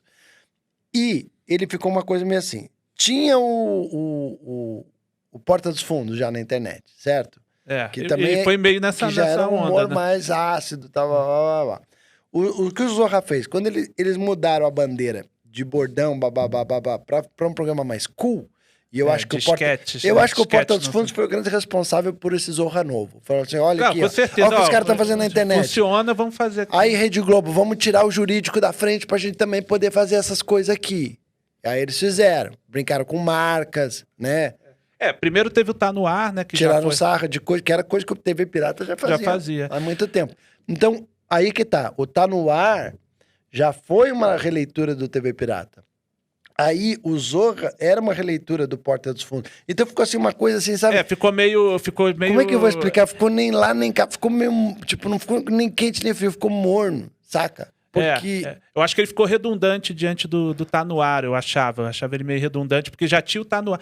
Que eu acho assim, que a minha teoria é o seguinte, que o Tá No Ar e o Zorra Novo, juntando, dava o TV Pirata, né? Exato. Tinha que ser uma coisa só, não tinha que ser tudo. O Zorra era meio a parte ali do Mauro Razzi, dos caras do teatro, e o Tá No Ar era meio a parte do Caceta. E ambos os programas tinham a mão do Márcio Smelly, né? Então não tem como não quando o Márcio Smelly passa a mão, complica. Quando o Márcio Smelly coloca a mão, você sabe que pode dar problema. Mas eu gosto, assim, dependente das coisas, eu gostava do trabalho que o Márcio Smelly fez lá, né? Assim, isso é um corte também. Eu gostava do que o Márcio Smelly fez. Mas porque, assim, na verdade, o que ele fez é o que a gente sempre acharia, né? Se a gente tivesse um programa, é o que a gente fala entre a gente do que a gente gostaria de ter um programa. Mas ele conseguiu convencer os caras lá, os executivos lá, de fazer esse tipo de programa, né? Exato. O mérito dele foi mais nesse sentido. E também disso de tirar o jurídico da frente, né, cara? Porque quem conhece a Globo sabe que, metade das coisas que passou, tanto no Tá No Ar quanto no Zorra, há tempos atrás, não passaria. Sim. Então precisou de uma conscientização deles. E quem foi o responsável por tudo isso? O Porta dos Fundos. É óbvio. Foi o case, né? Incomodou. Porta dos Fundos incomodou. Tanto que eu acho que, se não me engano, eu ouvi falar, não sei se é verdade isso, mas que chamaram o Porchat pra fazer na televisão e ele falou, não, se for assim, eu prefiro fazer o Porta dos Fundos, sei lá. Eu lembro. Porque eles não podiam fazer... Tinha que ter exclusividade com a Globo. Aí o próprio Gregório também não aceitou. Ele ia ser da Fátima no início. Entendi. Uhum. Aí ele não aceitou porque... não poderia mais fazer o Porta dos Fundos. Tanto que até hoje, né? Quando vai um cara do Porta dos Fundos pra alguma coisa da Globo, ele sai, né? Ele não pode fazer. Acho que até hoje tem isso. Eu não sei. Eu sei que alguns optaram por ficar na Globo, né? Acho que o Marcos Veras, né? Ele era do Porta e ficou O Veras começou na Globo, no Zorra comigo. Ele fazia lá. A gente entrou junto. Ele fazia um quadro do mafioso com a ajuda do Ribeiro. Com a ajuda do filho gay do mafioso. Isso, filho gay do mafioso. E eu fazia o... Sabe o que poderia hoje, o filho gay do mafioso? Olha, é uma pergunta boa, pá. Ou é politicamente incorreto? Não, hoje? pode falar. Não, poderia ter esse quadro, essa pergunta. Ah, entendi. Pensei que você ia ter uma piada. Sabe o que... Sabe o que o filho gay do mafioso falou? Não gosta de Tomás o Busqueta, sei lá. Pensei que ia ser uma piada. Não, eu acho que não, né? Eu acho que tudo depende da forma, Essa coisa né? é nostra. Eu acho que tudo depende da forma. Aquele quadro que o Lúcio Mauro fazia não dá mais, né? Com o Jorge Dória. O Mauro Filho, né? Onde foi que eu errei? Onde é que foi que eu errei? Exatamente. Ou do Jô Soares, tem pai que é cego. Né? O do Dória eu achava o mais pesado esse bordão, assim. Né? Onde foi que eu errei? Né? Onde foi que eu errei? É verdade, né, cara? Hoje em dia... Mas É porque também... Tem medidas para as coisas, eu acho assim. Que tem realmente piadas que às vezes você não faz porque não faz mais sentido fazer mesmo, saca? Tem piadas que você fala, você deixa um pouco de achar engraçado. Porque daqui a pouco não é nem questão mesmo, meio de lacração, é questão meio de que já não faz mais... Por exemplo, você falar, mulher não sabe dirigir. Um cara novo, sei lá, uma pessoa da nova geração vai olhar, por que tá falando sentido. Isso? A minha mãe dirige, não sei o que. Exatamente. Coisas que, tipo, faziam sentido até certo ponto e, de repente, deixaram de fazer sentido e não tem mais graça aquela piada. E você procura também não fazer mais aquilo porque você sabe que vai cair num lugar comum e também não vai ter o resultado e nem o... não funciona. E ainda vai trazer problema. Mas ainda existe o excesso de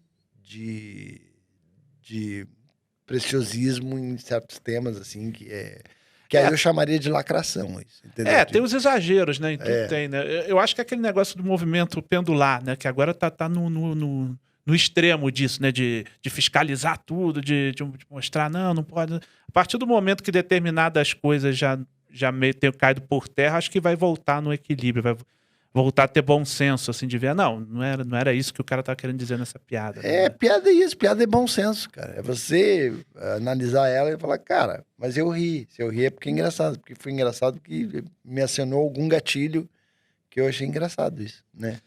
Piada que deu problema pra você quase não teve, né? Tive algumas. Tive que ir pra Ministério Público, tive que ir pra audiência, assim, por causa de piada e tal. O mais recente foi a do Dória, mas quais foram as outras que você... tinha uma coisa a ver com ONGs feministas que acharam que era incorreta, alguma coisa que eu falava, assim, sobre eu e minha mulher. Tipo, era uma piada que era... Eu tava com a minha mulher e aconteceu isso. Tipo, achar, não, isso é um feminista e tal. Eu acho que tinha uma piada sua que você meio que falava que transava com essa mulher, ela dormindo, não foi? Não. Não foi essa. Não foi essa, não. Então, uma dica aí, feministas, essa é boa. Pesquem essa piada. Não é que eu transava com ela dormindo. Eu falava que o cara... Não, como é que era? Era o seguinte, a piada. Eu falava do frio de Curitiba. Eu falava, cara, quem inventou que romantismo é frio? Tipo, que lugares frios é romântico. Tipo, Serra Gaúcha, Petrópolis, Gramado, Como é que é aqui? São Campos do Jordão. Aí você vai e gasta com vinho, fundir e tal. E aí, porra, ela não tira aquele pijama por nada. Né? Tipo, pra você transar só a força. Era alguma coisa assim. Aí era estupro, entendeu? Ah, entendi.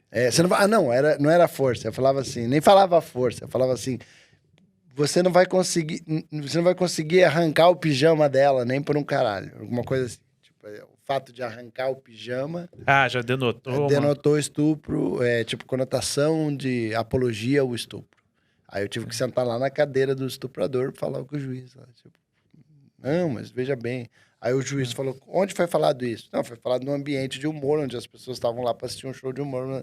Aí o juiz mesmo falou, não, o cara não é um estuprador. Né? Aí vira uma coisa de gosto, né? A mulher não gosta da piada porque ela a pessoa ali, porque ela é extremamente dogmática com as questões dela, então ela quer fazer uma fiscalização de tudo, né? Exato. Aí vira uma questão de gosto. Não gostei dessa piada.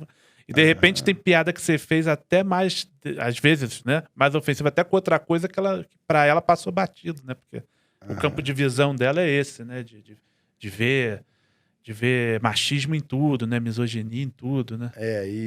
Cara, hoje tá muito... Né, tá muito amplificado isso, sabe? Quando você fala, tipo, uma coisinha desse tamanho vira desse. Então, melhor evitar. Mas, cara, foi um texto que não tipo assim... Aí tive alguns... como é que chama? Processos, tipo... Intimações que não viraram processo. Entendeu? Entendi. Comunidade de travestis de Niterói. Bem específico. Mais específico. Coisa assim que eu falei do travesti, entendeu? Puta, não podia ter... Sei que eu não podia ter usado essa palavra, travesti, sei lá. Entendi, velho. Entendeu? Mas eu não denigria ninguém, não rebaixava ninguém. E até porque o seu humor é assim... Você, pelo menos eu vejo que você tenta... mais pesado. Você tenta fazer uma coisa assim pra todos os públicos, né? Pelo que eu vejo, que você faz muito corporativo. Então, o seu texto... você consegue adaptar para muitas situações, né? É uma coisa que hoje pro stand-up não é a melhor coisa, né? Você ser um generalista. Porque tem muito agora, tá cada vez mais nicho, tipo, né? Eu vejo, o Diogo Almeida é um cara que focou só nos professores e tal, porque ele é professor, então ele tem essa autoridade para fazer, ele faz muito bem, então todo mundo vai com ele, tem o cara só da Umbanda. Aí tem o cara só da Umbanda, tem o cara que é aquele menino evangélico lá, como é que chama? O Paulo Zamparo?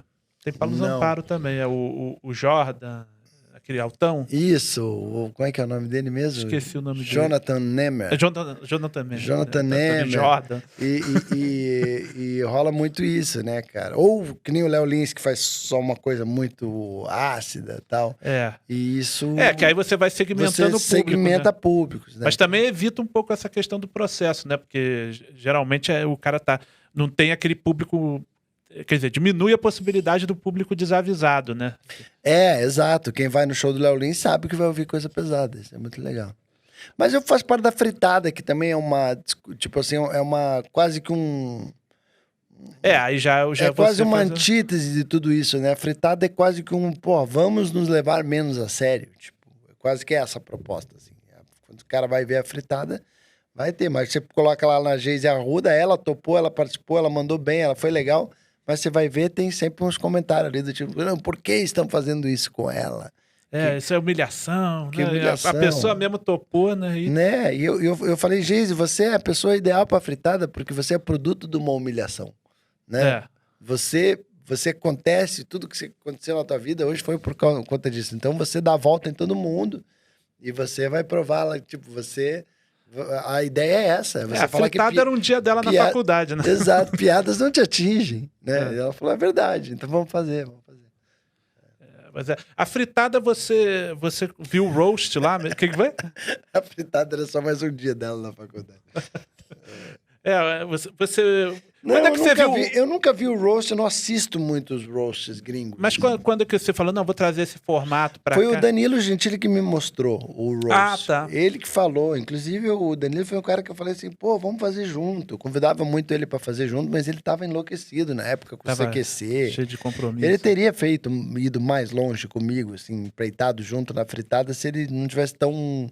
compromissado, porque ele que me mostrou, falou, olha, já viu isso aqui? Eu tinha visto uma vez um negócio que era Friars Club, que eu tinha visto, mas era meio passando, não tinha visto. Daí quando ele mostrou o roast mesmo, eu vi que era mais pesado. Eu falei, cara, eu vi uma coisa parecida uma vez, mas não isso aqui. Aí quando ele me mostrou o roast, eu acho que era com o cara do Kiss lá. Isso eu vi. Que foi... E vai todo mundo, foi até a Cher, né? Que eu acho que ele foi casado com ela, acho que a Cher fez também. Exato, tinham pessoas participando, né? E, cara, eu falei, muito legal, isso a gente podia fazer. Daí eu consegui contactar a Rogéria. Rogéria foi a primeira. Foi a primeira, a gente fez aqui no Teatro Raul Cortez. E foi a primeira. E a gente não sabia fazer. A gente não sabia nem fazer as piadas direito, nem a Rogéria sabia responder, mas a gente tentou ajudar ela a responder. Tal. Eu lembro que até tinha uma coisa que eu acho que depois o ponto que de vocês tiraram, a Nani People vinha como advogada de defesa. Isso, exato, porque a Nani não topou fritar. A Nani falou, não, entendi. Foi uma solução que vocês deram. A Nani falou, eu não vou fritar a minha diva, né? Aqui, porque eu sou fã dela, então eu vou defender ela. Então, tipo, a Nani responde por ela, foi essa a ideia. Assim como o Henrique Cristo também não respondia, né? Foi assim, respondia era em Risete lá, exato. E algum deu problema? Assim, acho que nenhum deu, né? Não. Nenhum deu problema. Só o do Miele, né? A Miele ficou chateada. Que ele bebeu um pouco do camarim. Eu sempre falo isso, que depois, graças a Luciana Gimenez, eu tive um tempo de camarim com ele, que eu tive, no final da noite, eu cheguei pra ele e pedi desculpas pra ele. Eu falei, Miele, eu queria que você soubesse que, em nenhum momento eu queria te prejudicar, tanto que daí ele olhou pra mim e falou, eu esperava isso de você. Ele falou. Eu vi. E foi legal é muito legal pedir desculpa por uma coisa que tá te incomodando, assim, né? É legal fazer isso em vida, né, cara? Porque e ele morreu morreu tipo um mês depois, assim. Mas você acha que ele vocês tinham explicado pra ele, então você acha que ele na hora ele esqueceu? Foi explicado. Ou ele achou que não era tão pesado assim? Não, a Fritada era toda, nessa época, era toda gerenciada pela Iquiririm. O Rica é advogado, cara. Ele é muito chato com essas coisas. Ele super explicou, ele mandou exemplos. E ele... Acho que ele otimizou na época. Ele falou, já tô querendo ir visitar minha irmã em São Paulo mesmo, tal, vou, tal. Eu sei como é que é, mas não sabia. Acho que não... Às vezes ele não olhou tanto. Ele não olhou nem tanto as respostas que a gente escreveu e nem tanto os exemplos que a gente deu. E ele achou mais que era uma homenagem mesmo. Assim. Mas a gente deixou claro que era um negócio ácido, que eram piadas e tal. Teve uma participação dele no Pânico também, que eles pegavam um trechinho dele falando... Ele ligando pra alguém, pô, colocaram até anão, que merda que eu fui parar aqui, tem anão, tem o diabo aqui. Também foi... do Pânico? Também foi... do Pânico? Também acho que foi outra que ele não soube direito o que ele ia fazer. As piadas mais pesadas acho que foi o Paulinho Serra, ele ficou chateado com isso, cara, porque eu acho que ele trabalhava com o Roberto Carlos naquele cruzeiro. Ele era o mestre cerimônia, e daí o Paulinho Serra deu umas porradas no Roberto Carlos. Eu acho que ele falou assim, é papagaio de pirata. Papagaio de pirata, exato. Tipo, era um navio pirata, um negócio assim. Vai crescer às custas dos outros, não sei assim. Eu lembro que essa vocês até colocaram no... daí ele ficou meio puto com essa piada, ou com uma outra. Enfim, daí ele não quis responder, ele falou, não, só saiu, assim. Tipo, daí ficou meio... Desceu que nem cachaça ruim pro público também, né, que tava assistindo. Que quando o cara tipo, não rolou gosta... aquele, acho que ele não gostou. E o Caruso também teve um pouquinho, né, na dele, né? Mas o Caruso é o Caruso sendo Caruso, né? Tipo assim, ele é isso. O Caruso, não briga com o Caruso. Ele é bom no que ele faz, né, cara? Tipo assim. Não, mas não nas respostas, mas no começo não teve um negócio que...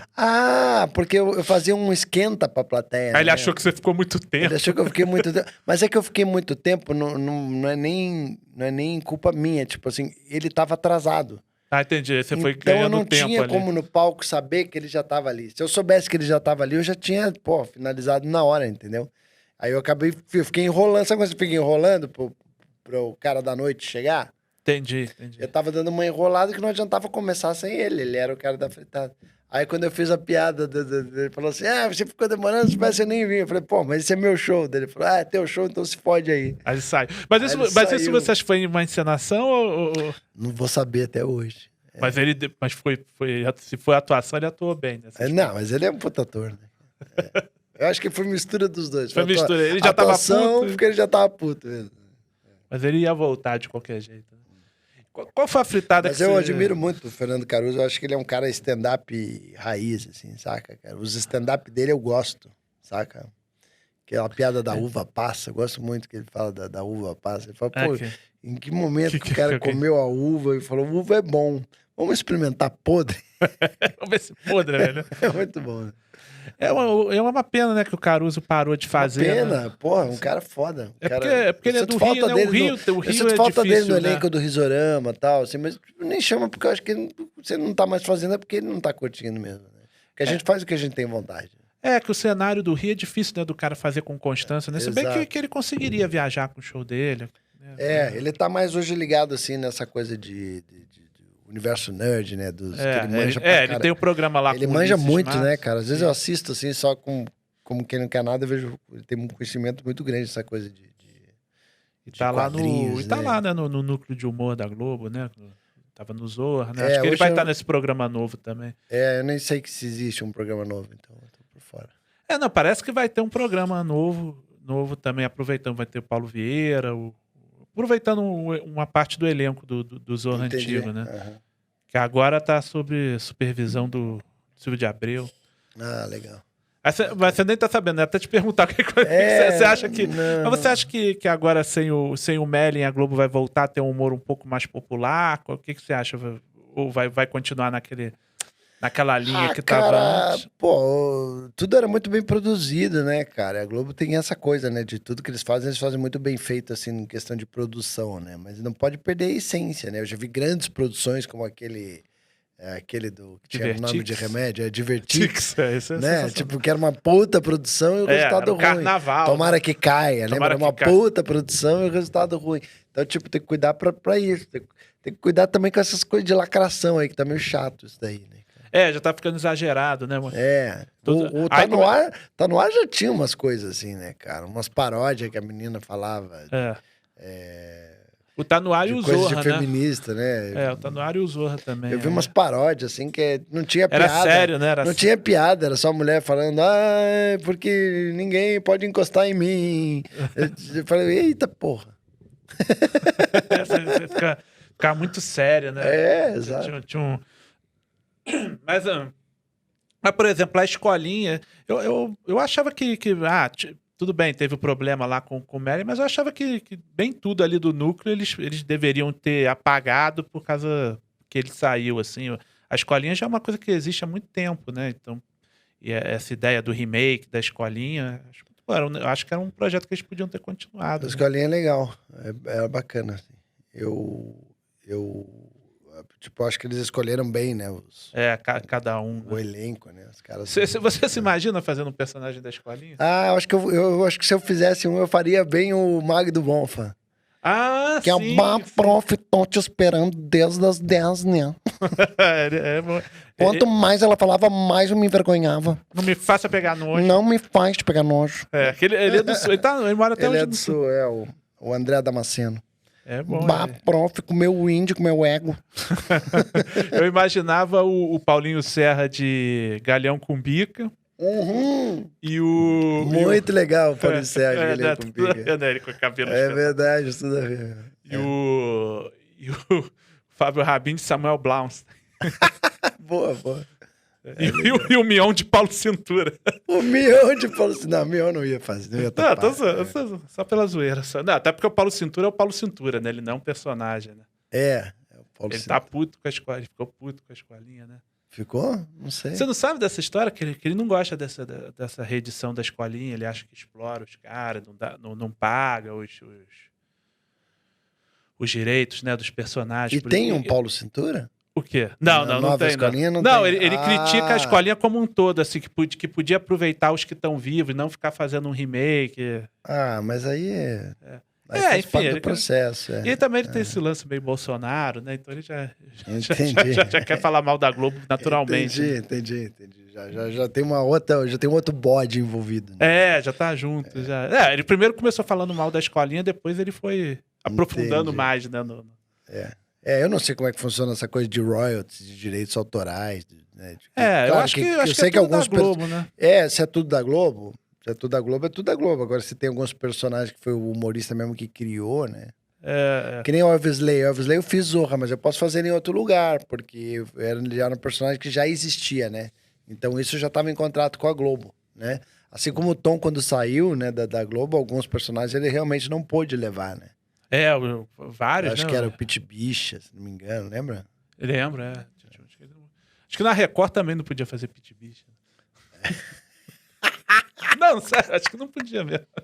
Por causa do pastor ou por causa do direito? Não, por causa porque não pode ficar falando de gay lá.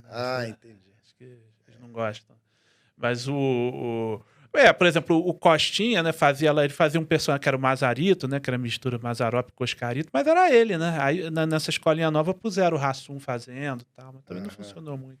Mas tem uns caras que fazem muito bem, né, cara, o papel ali. O Matheus Solano é bom. Todo o seu peru, né? Exato. O Caruso, né? Calabresa. A Catifundo é mais parecido. E o Caruso é uma prova que isso não tem a ver com idade, né? Que, porra, ele só tá fazendo uma releitura do, né? Não, porque a graça é justamente isso, né? Exato. É você ver aqueles personagens clássicos com outras pessoas fazendo, né? Exato.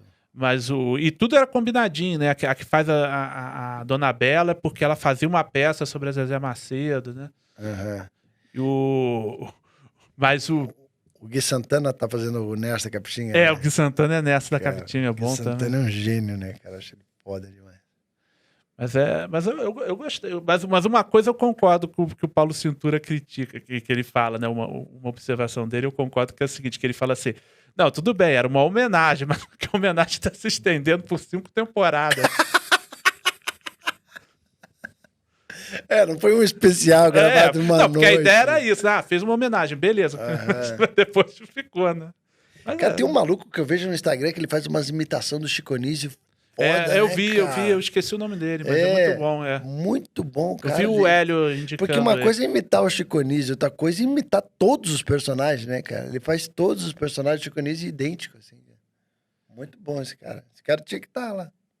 Aí pode fazer o remake do Chico Anísio Show. Não, mas não, é que o Bruno Mazel, além de ter o timbre da voz, ele é parecido. Além de ser filho, tem o timbre da voz e ainda ele é parecido. Tinha que ser ele mesmo. Não, eu digo, de repente ele podia ter umas participações especiais, assim, nos personagens. Entrar como painho. Entrar como painho, isso. Entrar assim como... dando dicas pra Globo aqui, de graça. Somos pessoas generosas, né? Globo Coaches. Mas a fritada, assim, você que é um cara que faz muito corporativo e tal, a fritada nunca te prejudicou com o corporativo, assim, de falar assim, o Diogo é um cara legal, mas tem uns vídeos muito pesados aqui. Não, pelo contrário, porque geralmente dentro do corporativo, os caras sabem que não é outra proposta, que não vou fazer. Mas geralmente dentro do corporativo tem muita gente que fala, eu gosto da fritada. Assiste a fritada. E todo mundo gosta de ver o circo pegar fogo. E nunca aconteceu de fazer um corporativo de fritada, né? Vamos fritar o chefe aqui. Já aconteceu no laboratório. Já aconteceu no laboratório o presidente encomendar uma fritada pro diretor e ele não sabia, cara. E eu fritei o diretor, um dos diretores da empresa, porque ele tinha fama de ser o piadista, que ele zoava todo mundo, e eu zoei ele. E os caras me passaram detalhes, assim, da vida dele. Tudo foi muito legal, cara. E foi super legal, o cara curtiu. E foi você fazendo, não foi outros funcionários, não, né? Chega a secretária. Não. Ele queria me comer. Ele queria me comer. Isso dava uma boa esquete.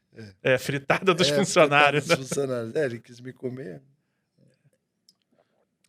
Acho que teve um do Porta dos Fundos que era parecido, né? Que era tipo um amigo secreto, que eles falavam as verdades, assim, na hora do amigo secreto. Deve ter tido. Acho que tem uma lembrança desse. Eu tô me comendo um almoxarifado. Essa ideia, tá falando da questão aí do generalista, né? Eu acho muito legal isso, assim, de você ser um... Você ser um comediante, assim, que você obviamente tem suas preferências, o tipo de humor que você gosta, mas você tá preparado para estar em qualquer ambiente, qualquer espaço. Assim, eu acho legal, por exemplo, você tá num programa tipo da Luciana Gimenez e conseguir ali colocar piadas boas, né? Você tem um momento que você vê ali... Tem quadros que eu fazia, porque a Cláudia Bexiga é uma diretora muito criativa, assim, ela tem uma cabeça aberta, assim, saca? É ela que dirigia, né? E ela tinha muito uma linguagem parecida com a minha, assim. Quando a gente sentava para criar alguma coisa, sempre saía alguma coisa boa. Então a gente tinha uma coisa assim de, por exemplo, tanto para criar os quadros do programa, como é feito no de noite, assim, também, como às vezes para alguma brincadeira, de ter uma homenagem legal pro convidado, sabe? E daí isso não era eu ali de Louro José, saca? Era um quadro que a gente gravava, que a gente fazia no Chroma, entendeu? Então teve momentos muito legais, assim, sabe? Que era produção. Então não era que eu ia lá uma vez por semana, eu ia lá, tinha uma reunião de pré, aí eu ia lá no outro dia pra gravar, aí a gente, entendeu? Era um programa que me tomava 3, 4 dias da semana. Você fazia outras coisas dentro do programa, além de dar o suporte ali na hora, além de ser o sidekick, né? Isso, além de ser o sidekick. E o que você tá achando agora? Não sei se você tá acompanhando a nova programação da Rede TV, né? Tiraram, né, o Luciana by Night, tá tendo outros programas, não sei se você já viu. Eu assisti a estreia do Mal, achei legal, achei que ele tá...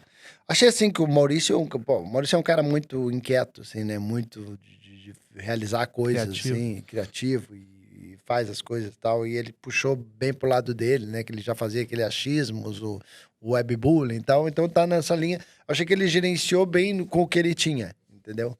Assim, não assisti os outros programas, assisti a estreia.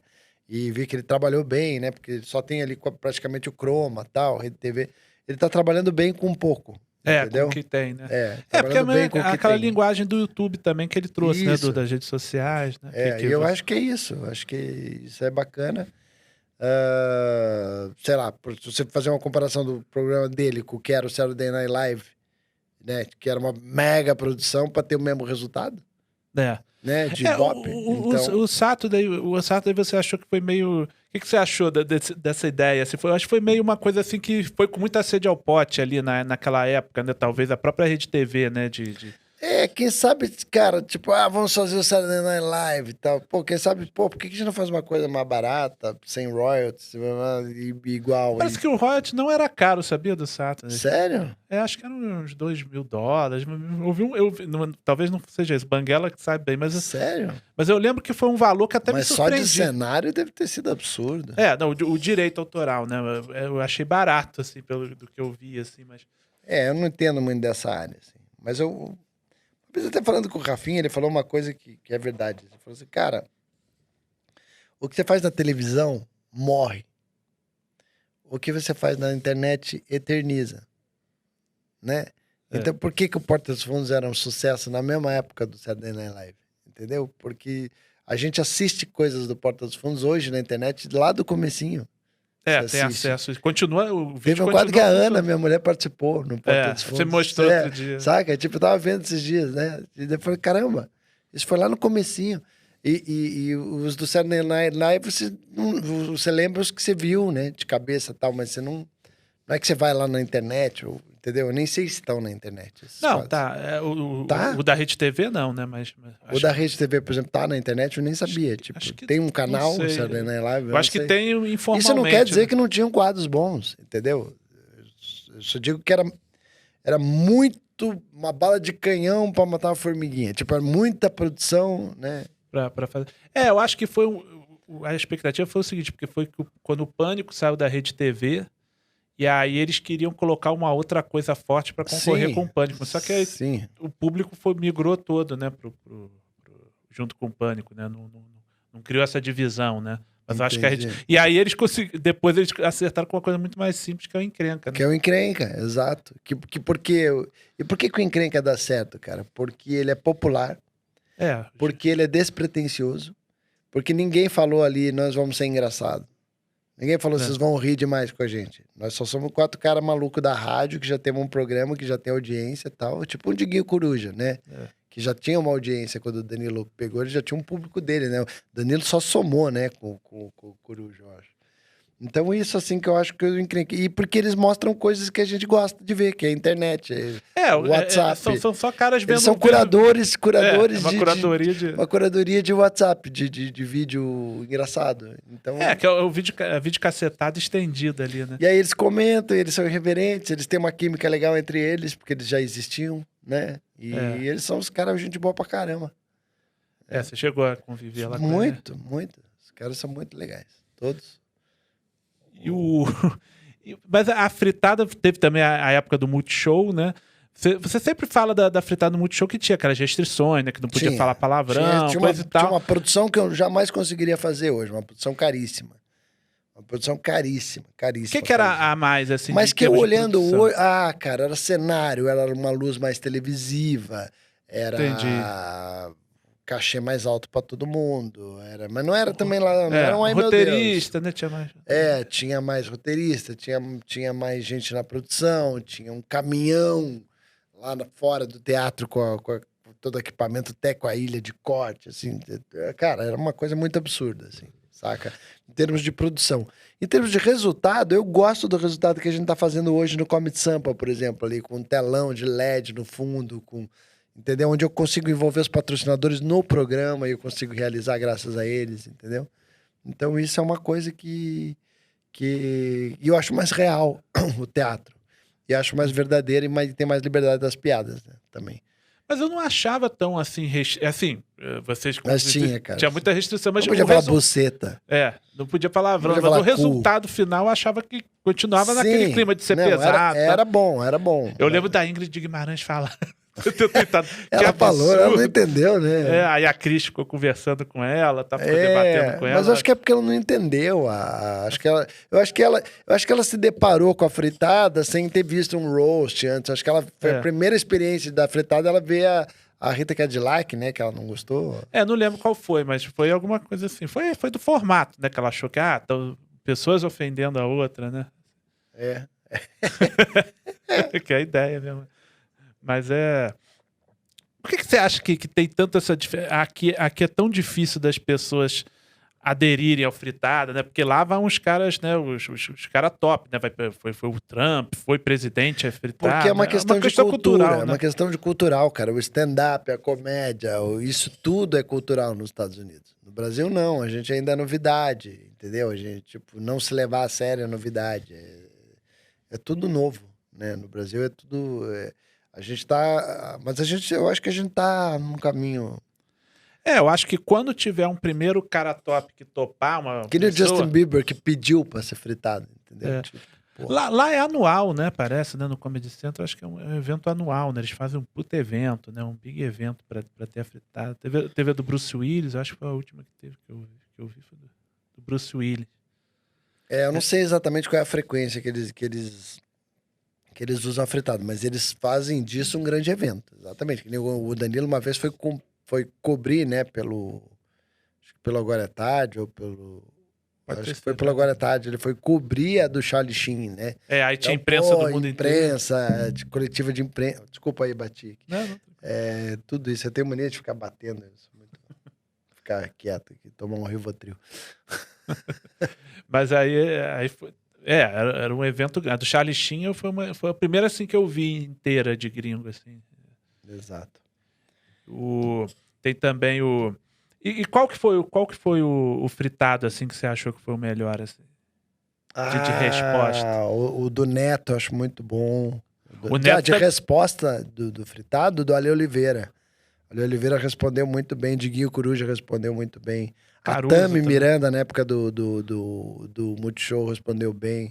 A Bruna Surfistinha respondeu muito bem. Me lembro até de uma piada que ela fez com o Vilela, né? Que ela falava assim, o Rogério Vilela é casado com uma modelo, né? Tá.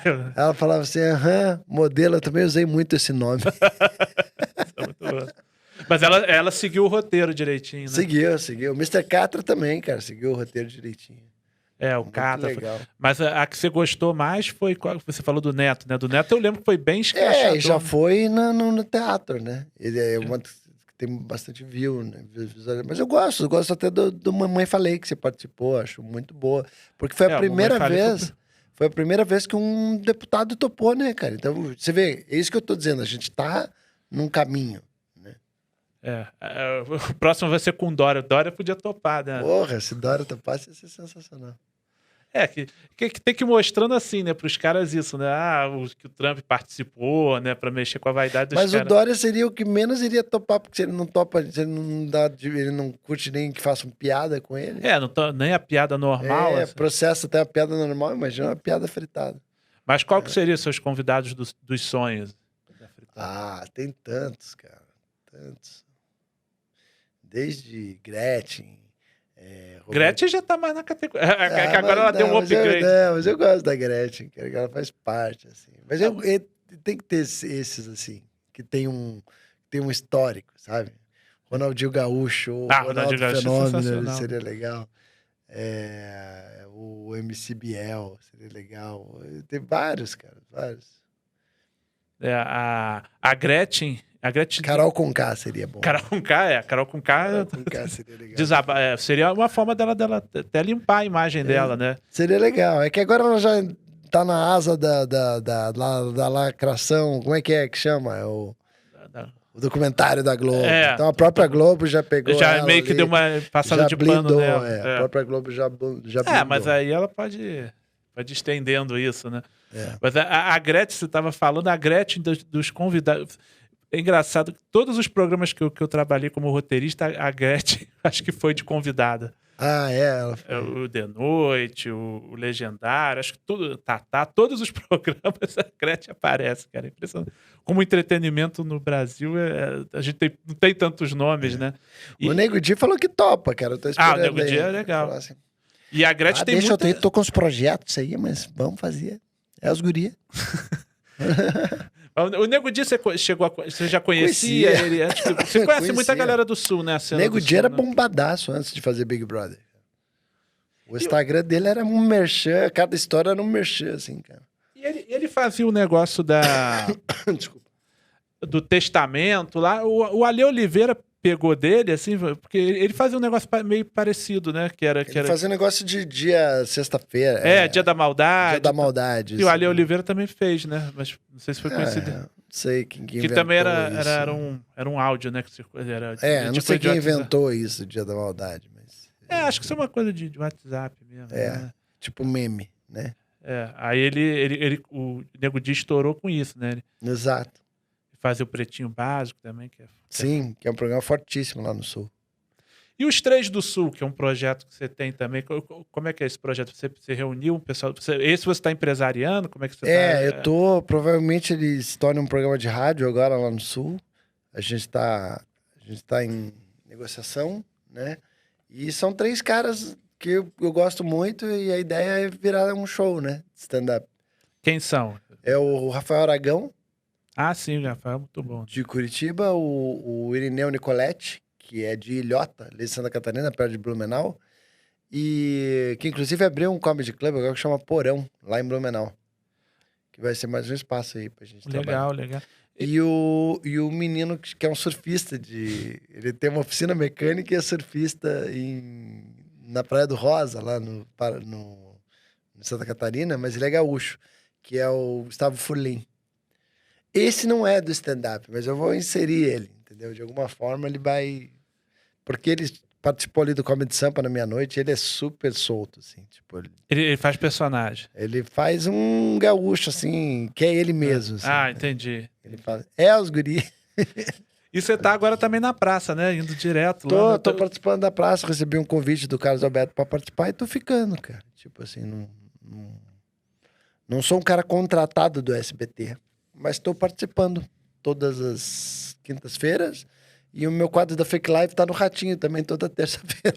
Então você tá um cara do SBT, né? Tô mais no SBT, tô circulando pelo SBT, participo dos programas do SBT. De noite também você tá sempre. De noite, né? Tava falando desse negócio do Zé Vasconcelos no início do programa, né? Fala que o seu Zé Vasconcelos dessa geração. E tem outra semelhança ao Zé Vasconcelos contigo, que é o negócio que ele criou a Vasconcelândia, né? Você conhece essa história? Né? Que ele ia fazer tipo uma Disney brasileira e tal. Isso que foi um absurdo, né? Isso que ele investiu dinheiro. Né? E você também acabou perdendo dinheiro lá tentando investir no comedy também. Né? Você vê que tem uns paralelos. Como é que foi essa experiência aí do comedy? O cara passou a perna em vocês, né? Vocês já venceram na justiça, né? Já vencemos na justiça, mas ainda não recebemos a grana, né? A gente tá nesse processo agora. É um outro processo, você vê como é que é, né? É processo para ganhar, processo para receber, né? Esse agora é processo para receber. Isso. Mas lá pelo menos é mais rápido, né? Pela justiça. O fato de você ter a força da justiça americana do teu lado é muito pesado, assim, cara. Tipo, não é que o neguinho pode entrar lá a hora que quiser mais, entendeu? Tipo... Opa, você tá com um débito aqui, ó. Já pagou isso aqui? Não? Então volta. Saca? Então a gente tá agora vendo essa possibilidade. Mas vamos falar de coisa boa, TechPix. Mas você Cara, o problema de podcast é que não tem hora pra acabar, né, bicho? Eu tô aqui cansado, já tô com fome. Já vai terminar. Já. Ei, cara... Tipo assim, que horas começa o podcast? É só isso que eles falam. Eles nunca falaram a hora que acaba. Não tem uma hora pra acabar. Essa é uma piada que eu sempre faço. Tem que saber a hora de parar. Por isso Deus deu pra gente o orgasmo. Senão a gente ia morrer ali. Mas, que mais? Que mais? Essa coisa do Comedy Club, eu vou resumir pra você, né, cara? A ideia e a intuição do negócio era bom, cara. Era bom. A gente tinha essa percepção. Eu fui guia da Disney durante anos. Eu tive essa percepção de que brasileiros iam pra lá e não tinham o que fazer de noite por falta de saber a língua, de entretenimento, que eles vão assistir um cinema em inglês, eles não entendem inglês. Vai ver uma peça de teatro, não entende inglês. Às vezes o cara tá cansado do parque, mas tem noites que ele tá livre. Tanto que tem opcionais que os caras vendem daqui já vendido, né? Que é Circo de Solé, Medieval Times, aquelas coisas. A gente ia concorrer com esses caras. E, o cara ia ver celebridades do Brasil, né? E a ideia também era pegar um pouco dos públicos de brasileiros que estavam circulando por lá. Tipo, sei lá, vamos dar um exemplo. Nada impediria o Projota tá na Disney. Faz lá uma canjinha hoje à noite, entendeu? Ia ser meio que um espaço para os brasileiros. Entendi, e não ia ficar tão restrito, talvez, a comédia. E num clima de comedy club, entendeu? Então ia ser legal. Talvez... E a minha ideia ia além. A minha ideia, eu, Diogo, né? Embora o Danilo era um pouco receoso com isso, mas a minha ideia, receoso não, depois ele concordou comigo que seria uma boa ideia. A ideia era também abrir para o mercado hispano, que tem lá, de fazer comedy, pegar comediantes latinos. E isso que eu ia falar. E também tem uma noite gringa americana, entendeu? Ter os comediantes seria meio pro que público hispano lá. Clube cosmopolita, assim, sabe? Uma parada diferente, assim. E, cara, o Paulo Baroni, por exemplo, me falou, Diogo, tem uma temporada aqui na Disney que é a temporada japonesa, que é os japoneses que vêm pra cá. Falei, olha só, cara, que doido que é Orlando, né? Ali é a Flórida. Aí ia ter que arrumar comediante japonês. Né? E o cara do Karate Kid... O Risadaria trouxe, lembra? Qual foi o... Pô, aquela dupla, genial, cara. Os caras que... que faziam. Era mais humor físico, né? Humor físico até nós entendemos japonês. O cara do Karate Kid fazia o professor Miyagi. Então a ideia era boa e, cara, a gente começou a se irritar, o negócio começou a demorar pra acontecer e daí a gente viu que a gente tava sendo enrolado.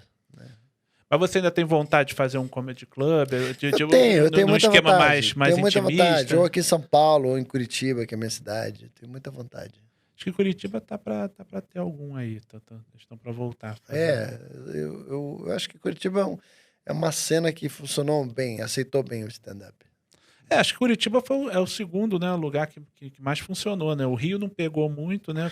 Eu arrisco dizer que o stand-up migrou de Curitiba para São Paulo. Porque aí São Paulo, como é um lugar maior, né, acabou repercutindo mais, mas o primeiro Comedy Club foi em Curitiba. Né? Curitiba Comedy Club. Antes do Comedians. E o Rio, o que você acha que nunca pegou muito por lá, da época que você também fazia meio ponte aérea lá? A minha teoria é o seguinte, cara. A minha teoria é que o Rio, o stand-up sempre foi muito ali comandado e na asa do comédia em pé dentro de teatro. Mas eu nunca vi eu nunca vi no Rio uma experiência outdoor, entendeu? Um bar um pouco mais aberto, que o stand-up fosse mais aberto, as pessoas assistissem o stand-up e consumissem num ambiente um pouco mais aberto, assim. Ou quem sabe também, porque eu nunca vi um comedy club bem feito lá no Rio, entendeu? Um comedy club mesmo com ar-condicionado, legal, tudo. O Paulinho tá com um comedy club lá, ainda não vi, mas parece ser muito bom lá. Né? Então, ainda não tinha esse conceito do comedy club na época, né? Tinha os bares que o pessoal fazia, né? Mas não é que, tipo assim, o nego fala assim, por que a comédia não pegou no Rio? Porque não aconteceu, porque ninguém fez. Tipo assim, era só no teatro, ou era teatro, ou era... Tinha alguns grupos em bar, né? Eu fiz grupo lá, tinha o Sindicato da Comédia, mas eu acho que no Rio não tem muito essa cultura da pessoa ir no bar assistir um show, né? Eu fiz uma vez lá com o Marcos Castro, que era muito escondido, assim, o lugar. Eu entrava, subia uma escada, lá na Gávea. Esse já era um teatro, não era? Não era teatro. Era não? Não, era um comedy club. Eu fiz com o Fedorovics. Esse aí já foi um pouquinho mais depois. Mas eu acho que não criou essa cultura do bar, né? Eu acho que o stand-up Eu acho que também foi falta de ficar. Eu participei de um que chamava Tarja Branca. Eu fui uma vez. A outra vez que eu fui pro Rio, eu falei, o Tarja Branca, não tem mais. Tipo, porra, faltou... resiliência. Uma insistência maior da galera. Não, eu acho que assim, o Comédia em Pé, ele tinha uma qualidade muito melhor do que dos outros todos que estavam tentando fazer, né? Eu acho que talvez Talvez tinha uma coisa também de, que já era a gente domina, ninguém entra. Pode ser isso também. E era no teatro, já tinha um status mais de peça, né? Eu acho que como o Comédia em Pé, de certa forma, monopolizou ali, eu acho que aí ficou muito essa ideia de que o stand-up é uma coisa... Não criou essa ideia do bar no Rio, né? A pessoa associou o stand-up a ver no teatro, né? Então, acho que não desenvolveu. Acho que aqui em São Paulo era mais. São Paulo o Clube tudo, da Comédia, né? começou no bar. Não começou, não tinha um grupo que já estava num espaço muito melhor que os outros, né? São Paulo é tudo, né? Bar é teatro é bar. E cada vez mais eu vejo menos diferenças conceituais, assim. Todos os grandes comediantes fazem no bar. Isso é legal, saca? Não tem mais aquela coisa de, é bar, eu não vou fazer, né? E fazem no teatro também. Acho legal. Até agora o Comedy Sampa, que é bar e teatro. O Comedy Sampa adaptou, né? É bar e teatro. Começou como teatro, né? Aliás, hoje eu faço meu show no Comedy Sampa. Eu não sei quando você vai pôr isso. Sábado. Sábado no Comedy Sampa. E como é que você tá adaptando agora os horários, né? Como é que estão os horários? Agora deu uma liberadinha, né? Eu liguei pro Dória, falei, pô, você já me ferrou muito. O seu vai ser o único que vai continuar 6 horas. Vai continuar a quarentena só para os teus shows. Ele falou, você é um negacionista. Aí deu uma liberadinha, acho que vai ser 8 horas os próximos. Então é isso, Diogo, vamos ficando por aqui. Valeu, meu irmão. Você já tá cansado, tá com fome? Não, é que eu acho que chega a hora que eu não rendo mais. Não, imagina. Você é um cara muito criativo, bom pra caramba, um dos melhores redatores que eu conheço, faz stand-up bem pra cacete, jamais... como é que eu vou falar assim? O Paim é um dos... Você tá no Pânico ainda? Tô lá escrevendo. Você tá em vários... Você tá sempre envolvido em algum programa de humor? Fizemos também um piloto aí de um programa pra Band, Puta, né? cara, uma grande decepção, né? Aquilo que, porra, tava legal aquele programa, né? A Band realmente ela tem que transmitir a Fórmula 1, né? Que tá sempre fazendo piloto. Eu já participei. Trabalhamos pra caramba. Eu já participei de um outro piloto também, de outro programa da Band também. Também parou também. Aí, agora Faustão. Chama o Paim aí, que é um grande redator aí. Acho que ele vai levar o Guerê, né? O Guerê tá lá com ele. Mas o Guerê também é bom. O Guerê é gente boa. Mas vamos ver, né, Faustão? Será que o Faustão também vai ter um piloto para provar na Acho que não. O grande problema que eu vi ali na Band é que não tinha uma pessoa que nem você tá na Rede TV, eu sei, é o Marcelo de Carvalho, é ele que vai decidir. Alguém para dar a palavra final. Agora a Band não, a Band tinha 10 pessoas dando opinião. Tinha um que falou, outro que mexia, outro... Aí entra pessoas novas. Pessoas novas, e o cara, e acabava que virava um globo da morte, assim, cara. Tipo, o teu piloto ficava rodando e ninguém aprovava, né? Fica lá. Pode ser que um dia eles falem, ei, tem esse piloto aqui. Mas uma coisa que não sai... Eles lembraram do Perdidos na Noite? Agora vai ter... E o que você acha que o programa do Faustão vai funcionar na Band? O que você acha? Cara, eu acho que vai, porque o Faustão é muito foda em qualquer coisa que ele faça. Tipo assim, ele vai ser... já vai gerar aquela curiosidade, Lógico. Né? Não, e ele é foda. Então, tipo, óbvio que vai ser bom. E pode ter um movimento dele ir pra Band e depois voltar pra Globo. Chacrinha aconteceu isso, né? Foi uma época pra Band, depois voltou... Depois voltou pra Globo. Foi pro SBT, depois voltou pra Globo. Chacrinha teve esse negócio. Então é isso, Diogão. Você nóis. Fala aí. Valeu, Will. Foi mais um Fora do Script com o Diogo Portugal. Quem quiser. Isso aí. Galera, posso pedir para meu lógico. Serviço? Dá o serviço aí. Meu canal no YouTube, pessoal. Meu canal no YouTube toda semana tá tendo algum produto novo, ou um stand-up, ou um fake live. Mensalmente uma fritada, agora com os teatros voltando. Então, eu peço que vocês se inscrevam lá no meu canal e me sigam nas redes sociais, @DiogoPortugal. Isso daí em tudo. Twitter, Instagram. E a fritada já tem? Quem vai ser o próximo? Então, estamos em negociação. Tá em negociação ainda? Estamos em negociação. E a fake live, você acha que foi a fake live que deu problema lá com o Dória ou não? Acho que foi o começo do problema, porque depois ele mandou eu tirar vários vídeos. Que era de stand-up normal, né? Que falava da suruba lá do comecinho. Lá, eu acho que esse que foi o problema. Mandou eu tirar. Eu nem sabia desse vídeo. Daí foi lá, acho que os advogados ficaram rastreando tudo que eu falava dele. Entendi. E às vezes era um vídeo que eu falava de várias coisas e tinha uma piada dele. Aí é difícil, né?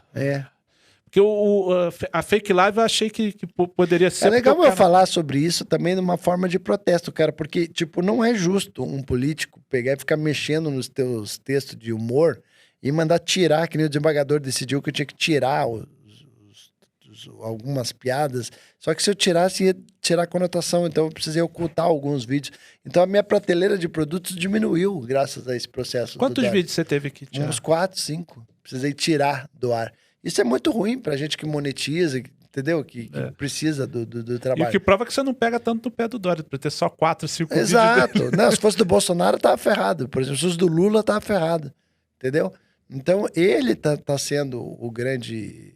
ditador, né? Um grande babaca, assim, de não aceitar uma piada e criar todo um problema para um cara que vive de comédia, entendeu? Que nem eu. Então, eu acho que o Dória tinha muito mais coisa para se preocupar nesse momento do que uma piada de um humorista, entendeu? Acho que vaidade, babaquice, sim, e mostra que se leva muito a sério. Pessoas que se levam muito a sério, tem mais que se fuder. E você vai tomar a vacina do Dória, que você já tá chegando. Você já tá no grupo. A vacina, eu tomo qualquer vacina, pô. Eu sou agora sommelier de vacina. Não vou tomar essa porque é do Dória. Coronavac, vacina com pilha. Toma a de Oxford. Eu gosto da rainha, que ela não morre, então eu quero essa. A da rainha é foda. Né? De Oxford. Valeu, Diogo. Valeu, Até mais. Meu irmão. Até mais. Valeu, pessoal.